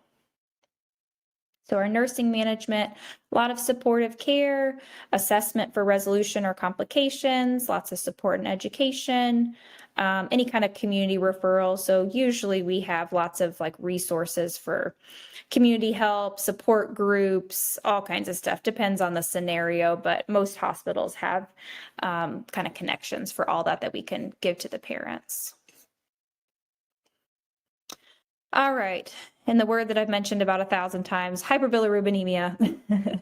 So when we talk about high bilirubin levels, we have two different types, and it's important that you know the difference here. So there can be physiologic and there can be pathologic. So make sure you know the difference here. So physiologic is normal. This is a normal thing that our newborns experience. So I keep talking about how newborns have all these red blood cells, these extra red blood cells in utero. Some have more than even that, but just overall, they make a little bit more to make use of all that available oxygen. And then when they're born, they don't need them. So they can, they get rid of those extra red blood cells. Some babies are just fine getting rid of them. They don't have any issues. And others end up having jaundice. Most babies have a little bit of jaundice, but others can really struggle with jaundice, which is hyperbilirubinemia. So if it's physiologic, if it's just that normal breakdown of those red blood cells, we're going to see those jaundice symptoms 24 hours after birth. So it's not an immediate thing. It's that the baby has been in the hospital at least a day, maybe day 2, day 3, before we start to see that yellowing. Now, pathologic is jaundice within those first 24 hours. So we see this much, much sooner, and this is more sinister. So this means that we had something going on to where we have a really extreme breakdown of those fetal red blood cells. So we have super high bilirubin levels and jaundice within the first 24 hours. So that is a pathologic jaundice. So make sure you know the difference between physiologic, kind of a normal process, and pathologic, something a little bit more sinister is happening. So we kind of talked about how if mom has Rh negative blood and baby has Rh positive, that she can create those antibodies that start destroying those fetal red blood cells. That would be an example of pathologic jaundice or pathologic hyperbilirubinemia. So just so you can kind of make those connections there. So let's talk a little bit more about pathologic jaundice. So this can lead to very, very high bilirubin levels to the point that they cross over that blood-brain barrier and can cause that kernicterus, which can cause brain damage. We see this sometimes with that erythroblastosis fetalis, so where we have that extreme breakdown of those fetal red blood cells because mom's antibodies start to attack them.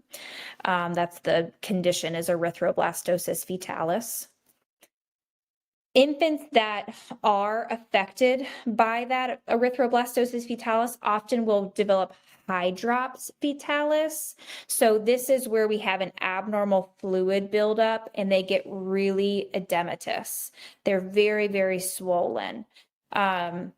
We see this with erythroblastosis fetalis. We also can see this with those torch infections. So remember, during pregnancy, if mom is exposed to certain infections, we know that they cause pretty severe birth defects. So things like CMV, which is cytomegalovirus, toxoplasmosis, which is the cat feces, syphilis, those things can also cause hydrops in our babies. All right, so I feel like we kind of talked about all of that already. Okay, so this is just kind of reiterating that Rh incompatibility or isoimmunization. It's also called isoimmunization.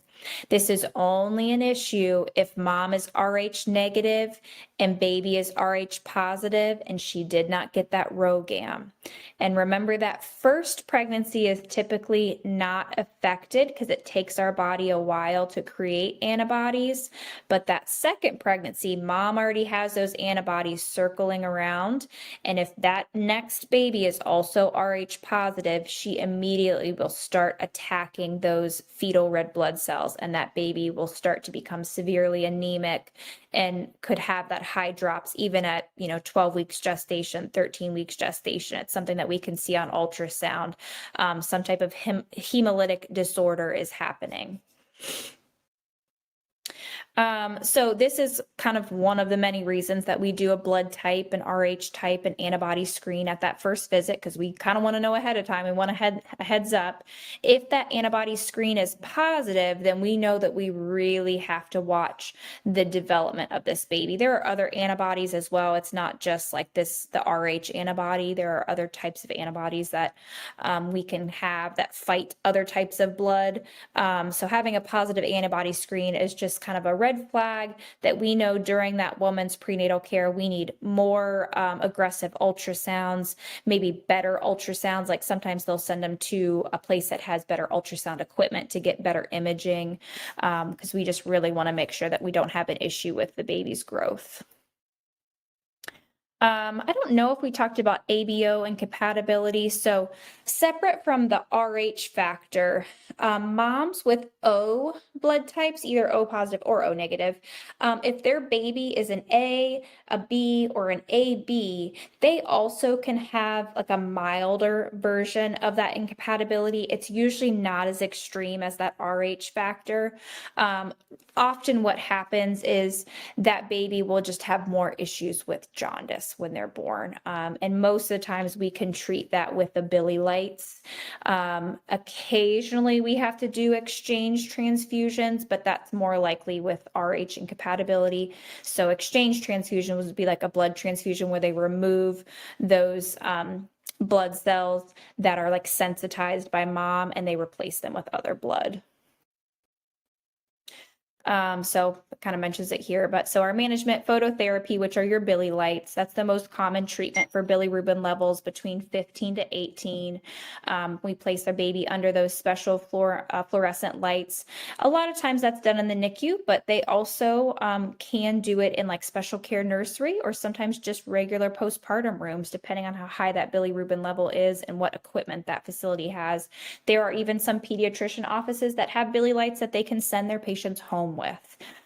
So it just depends on what you have available. And then exchange transfusions. So if the bilirubin levels are really, really high and we don't have enough time, because it takes a while with phototherapy to bring bilirubin levels down, and these levels are just too high where we don't have that luxury of time, then they can do an exchange transfusion. So they remove those sensitized red blood cells, those maternal antibodies, and that unconjugated bilirubin. They kind of clean out that blood and get new blood. Goodness, my dog's like freaking out. Those squirrels, sorry. So there's a little baby under Billy lights, cute as a button. So our management is frequent feedings because we get rid of extra bilirubin through excreting it in our urine and our feces. So we want to feed these babies often because we want them to poop and pee often. That helps them get rid of that bilirubin. When I had both my kids had issues with jaundice. My husband has Gilbert's, and I think that my first baby also. So he was super, super jaundice. My second one, I was so determined that I was spoon feeding. Like I would get colostrum on a spoon and he would be sleeping and I would be putting colostrum into his mouth every so often because I'm like, no, you will not get jaundice. And he was pooping and peeing a lot and he did really, really well. So I don't know if that was just he was going to do well anyways or if that was my spoon feeding, but I will hold strong to that. So when we do phototherapy, when we use those Billy lights, we have to make sure babies' eyes are covered. We don't want to damage their eyes. We need to monitor their body temperatures. They need a temperature probe on them. We're watching their weight. They can get dehydrated, so we need to make sure we're watching their fluid intake. We're weighing their diapers and watching their stools as well.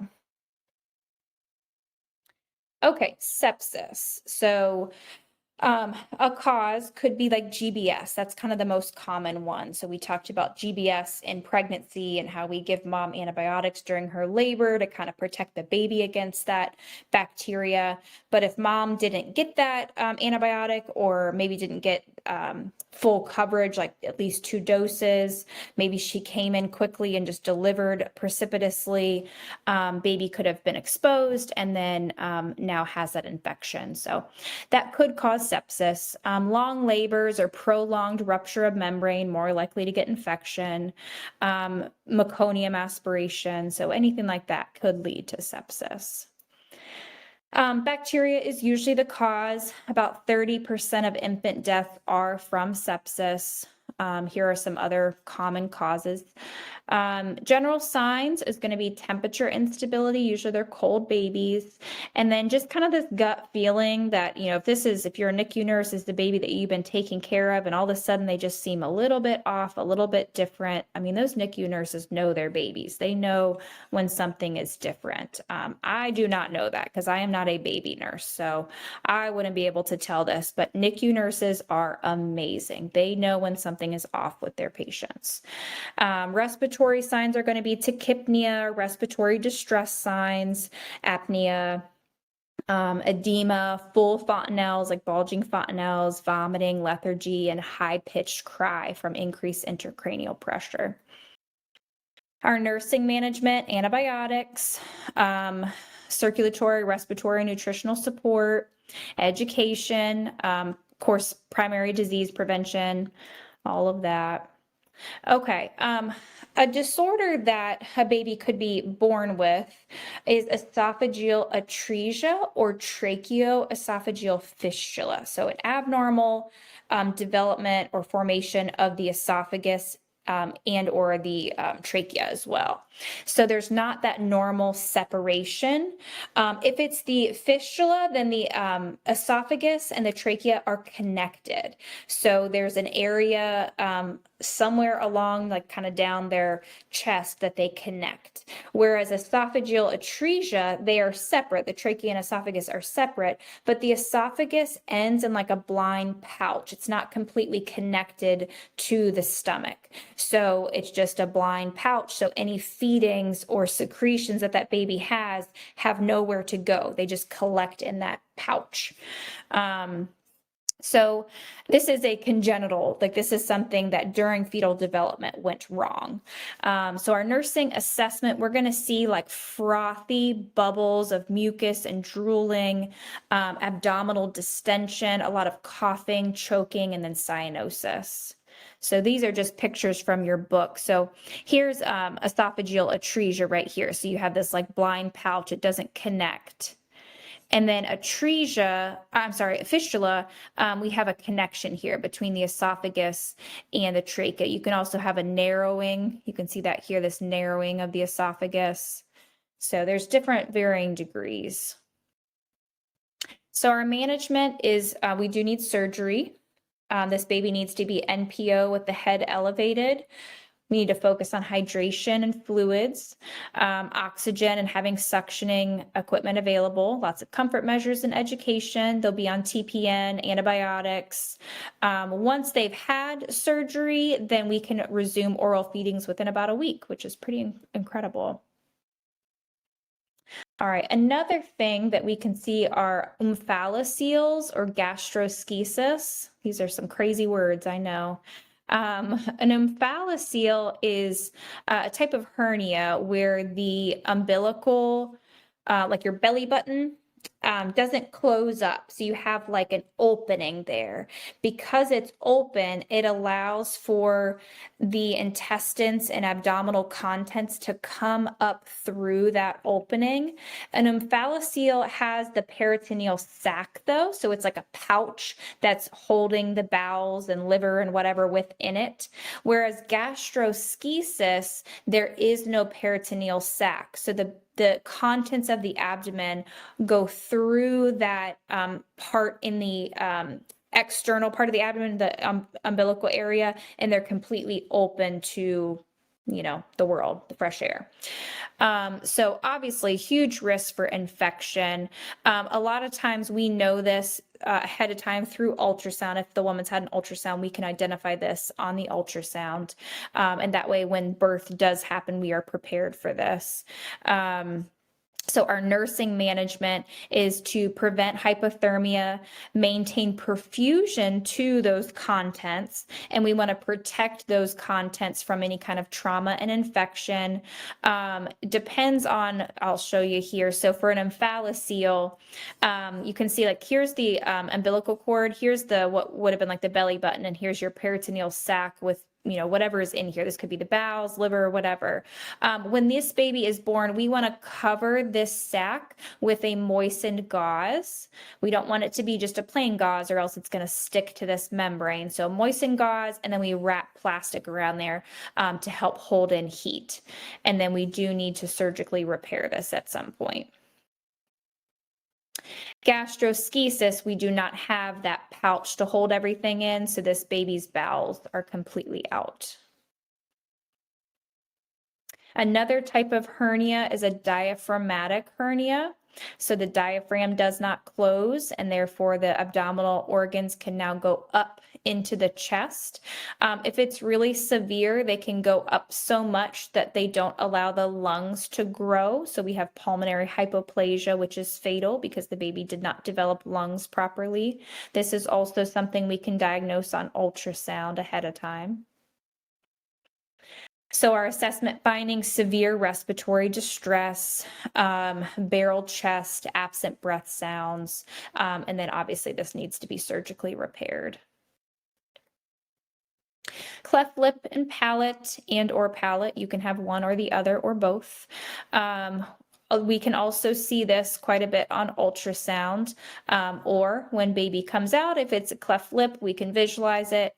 Or if it's palate, then that's one of the reasons when we do our head to toe on our babies and we stick a gloved finger in their mouth, we're assessing their palate, their hard and soft palate. We want to make sure we don't feel any kind of openings or holes. Surgical repair is typically recommended somewhere between 6 months to 5 years, depending on the severity. And our big issue is feeding initially and then speech, once they get a little bit older. So these are just some options here, or not options, some types of cleft palate and cleft lip. So like here, if you're just looking at baby, you wouldn't know that it has this big cleft in its palate, but you could palpate that. So diagnosis, physical appearance, or, palpation, timing of surgery depends. Repair is needed to ensure, proper nutrition, speech, and typically it is several surgeries over a period of time. Okay, we'll talk about some central nervous system defects. So hydrocephalus.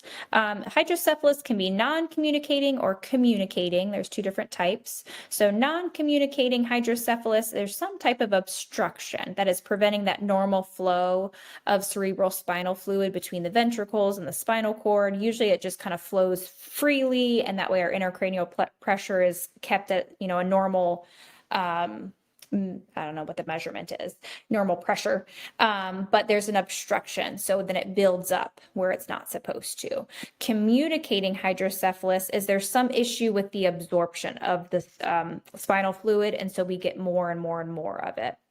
Our clinical manifestations are rapid head growth. We have those widening cranial sutures because of that increased intracranial pressure. The skull is very large, so those skull bones separate from one another. We have a bulging fontanelle because of the pressure. That soft spot is going to bulge and be very tense. Our skull, like when we do our measurement, is going to be much larger. The veins in the scalp are going to be very dilated. You can visualize them. They're very shiny. I have some pictures here, but so diagnosis with CT or MRI or some other type of imagery. We do need surgical intervention. Often they will put what's called a VP shunt, which is, I guess that's the next picture. This is just showing you ventricles that are have too much fluid in them. So this is your normal, and this is your over-dilated ventricles here. So a VP shunt, one end goes into the ventricles, it goes down the body, and then it drains into the abdomen, and then our body's able to absorb that cerebral spinal fluid, the extra. All right, spina bifida, which can sometimes go hand in hand with hydrocephalus. So there are three main types of spina bifida. There's occulta, there's a meningocele, and there's a myelomeningocele. So an occulta is mild and hidden. Oftentimes there's no defects from this. This is a small opening in the spinal bones, but there's no cord involvement. So the spinal cord, the nerves don't go into that opening. What we can see externally, during our head to toe exam, is maybe a little sacral dimple. So a little dimple on their gluteal cleft, or their butt crack for a non-medical term. They're a tuft of hair. Some babies have a little bit of hair right there. A meningocele is where we have that abnormal opening, and we have a sac that now kind of goes through that opening, but none of the nerves of the spinal cord are in that sac. You can still have issues with bowel and bladder control. It really just depends kind of what your deficits are. Now, a myelomeningocele is the most severe. So we have that opening, we have that sac, and within that sac, we now have nerves. And so we have much more issues with bowel and bladder, as well as walking. Oh, 1 second. I've got a call that I've got to take. 1 second, guys. I'm so sorry. Okay, guys, I'm so sorry. I was waiting on an important phone call, and of course she called right then. I'm like, oh, I've got to take this. So I'm so sorry. Let me get back to it. All right, so I think we talked about our 3 types. So this is a picture. I can't remember if this is from your book or I got this from online, but just so you kind of have a visual. Let me see. Okay, I want to make sure I was still sharing this. So picture A here on the left is spina bifida occulta. So you can see how we have a little bit of separation here, but there's no sac, there's no nerve involvement at all. Here is an example of a meningocele, where you have a sac, but you don't have any nerve involvement. And then this is a myelomeningocele. So the most extreme form. And this, oh, here, I've got a picture. That's a sacral dimple, but I also have a picture. Okay, here is a baby with a myelomeningocele.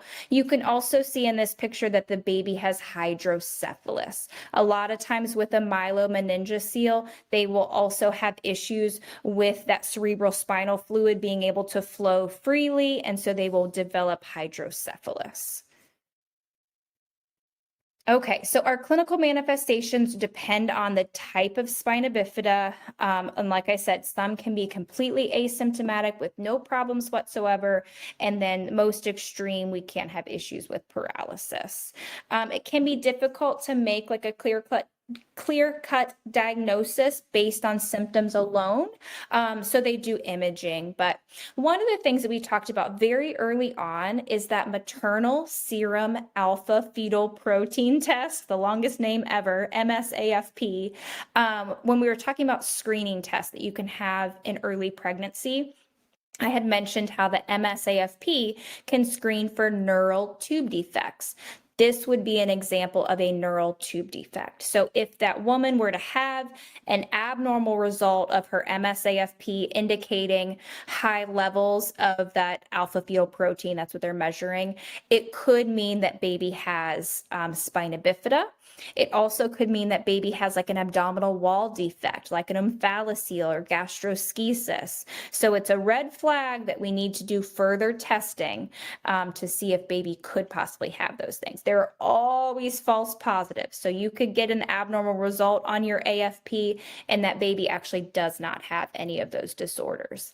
But then the opposite could also happen. It could come back negative and baby could still have that. I forget the like how accurate that test is. I would have to look it up. It's relatively accurate, but there are false positives and negatives. So anyways, that's what I wanted to mention here is that elevated maternal serum alpha fetal protein level. And then you would do an ultrasound to kind of look a little bit more at that neural tube to kind of see what's going on. Oh, I mentioned it there again, really driving it home here. So diagnosis is made from clinical observation, examination, MRI, ultrasonography, CTs, myelographs, so lots of different things to kind of figure out the extent of that spina bifida. Treatment's going to depend on the severity, surgical repair, lots of therapy. Normally we have lots of different specialties involved. So neurologists, neurosurgeons, orthopedic specialists, pediatricians, urologists, because often bowel and bladder is also involved, physical therapists, so. Okay, congenital heart defects. So we know that that little heart starts to develop very, very early on in our fetal development. It does begin beating in the 3rd to 8th week of gestation. We have electrical impulses. The circulatory system is unique. We've already talked about that. We know about those fetal shunts. We know that there's that pressure change that happens. So with all of that, things can go wrong and we can have these congenital heart defects. So the congenital heart defects affect about 40,000 births per year, and about a quarter of them do require surgery. A VSD, which is a ventricular septal defect, so that would be a opening between the ventricles of the heart, is the most common. We don't always know what causes these, but we do know that there are certain risk factors like genetic, certain pregnancy complications, exposure to certain teratogens or environmental exposures, and often they do come with comorbidities. Okay, so traditionally, we like back in the day when they were talking about these defects, they would describe them as either cyanotic or acyanotic conditions. But now we have a little bit more sophisticated characterization. So we have ones that are that cause increased pulmonary blood flow, obstruction of blood flow out of the heart, decreased pulmonary blood flow, or mixed blood flow. You do not have to memorize this. You don't need to know which one is which type of classification. This is just more for your information. So once again, just kind of keeping it basic here, just so you have an idea. You don't have to go into like all the nitty gritty of these disorders. But so a ventricular septal defect, which remember is the most common type of congenital heart defect, we have an opening between the two ventricles of the heart. So now we have blood that's passing directly through the right and the left ventricle, and this is corrected by surgery. An atrial septal defect, or ASD, would be an opening between the right and the left atria. This also needs to be surgically corrected. So you can see how there's just a little bit of information here, so don't overdo it. Patent ductus arteriosus, so that would be the ductus arteriosus does not close like it should. It is patent, so it's open. So we know that in utero, the ductus arteriosus allows blood to bypass the pulmonary system or the lungs. After birth, that duct is supposed to close to allow blood to now enter the pulmonary system. If it remains open, then it's now shunting blood from the aorta to the pulmonary artery. So we don't have that proper blood flow that's supposed to happen. So we don't get a chance, or the baby doesn't get a chance to oxygenate that blood. So this is something that needs to be corrected with surgery sometimes, or I don't know if you guys remember when we were talking about preterm labor, one of the medications that they can use, but they try not to, that indomethacin. Remember I said that they try not to use that in utero in pregnancy because it can prematurely close the ductus arteriosus. But now this baby is born and we want to close that. So indomethacin is a great medication to use to correct this defect. Another one is coarctation of the aorta. So you can see here how the aorta, it's about the size of a garden hose for an adult. Here in the fetus, it narrows. So it's as it starts to go down and descend, it narrows right here. So that's going to change the pressure and it's going to cause hypertension and congestive heart failure because that blood cannot flow as freely into the descending aorta. And this does need to be surgically corrected. And then we have something called tetralogia Fallot. Tetra is 4. So 4 different cardiac defects happening all at once. So this is pulmonary stenosis, a VSD, ventricular septal defect, an overriding aorta, and right ventricular hypertrophy. So all these different things with the heart. This does cause cyanosis, like right at birth. The severity kind of depends on how severe each of those defects are, and then we need surgery to then correct those defects.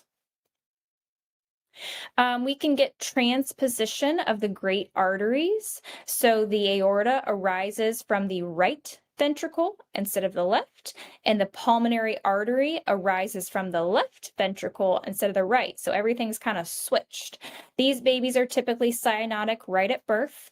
This used to be a fatal condition, but now we have advancements where we've got treatment options and we have improved survival rates with this. So our risk factors for congenital heart defects are preterm babies, our moms who use any kind of medications inappropriately, drugs, alcohol, smoking, maternal diabetes, advanced maternal age, exposure to rubella, which is one of those torch infections, maternal malnutrition or heredity, offspring of mothers with congenital heart anomalies. So it can be something that if mom has a heart defect or another sibling has a heart defect, then you're more likely to have another baby with that issue. Clinical manifestations just depend on which defect that we're talking about. So it could be cyanosis, it could be a murmur, it could be feeding difficulties, exhaustion with feeding, failure to thrive. Treatment also depends on which one we're talking about, but a lot of these do require some type of surgery and obviously coordinated care with lots of different types of specialties and ongoing appointments and things like that. Treatment and nursing care. I don't really care so much about this. Okay, well, that was the last one. I didn't even plan that. Okay. Yay, we did it.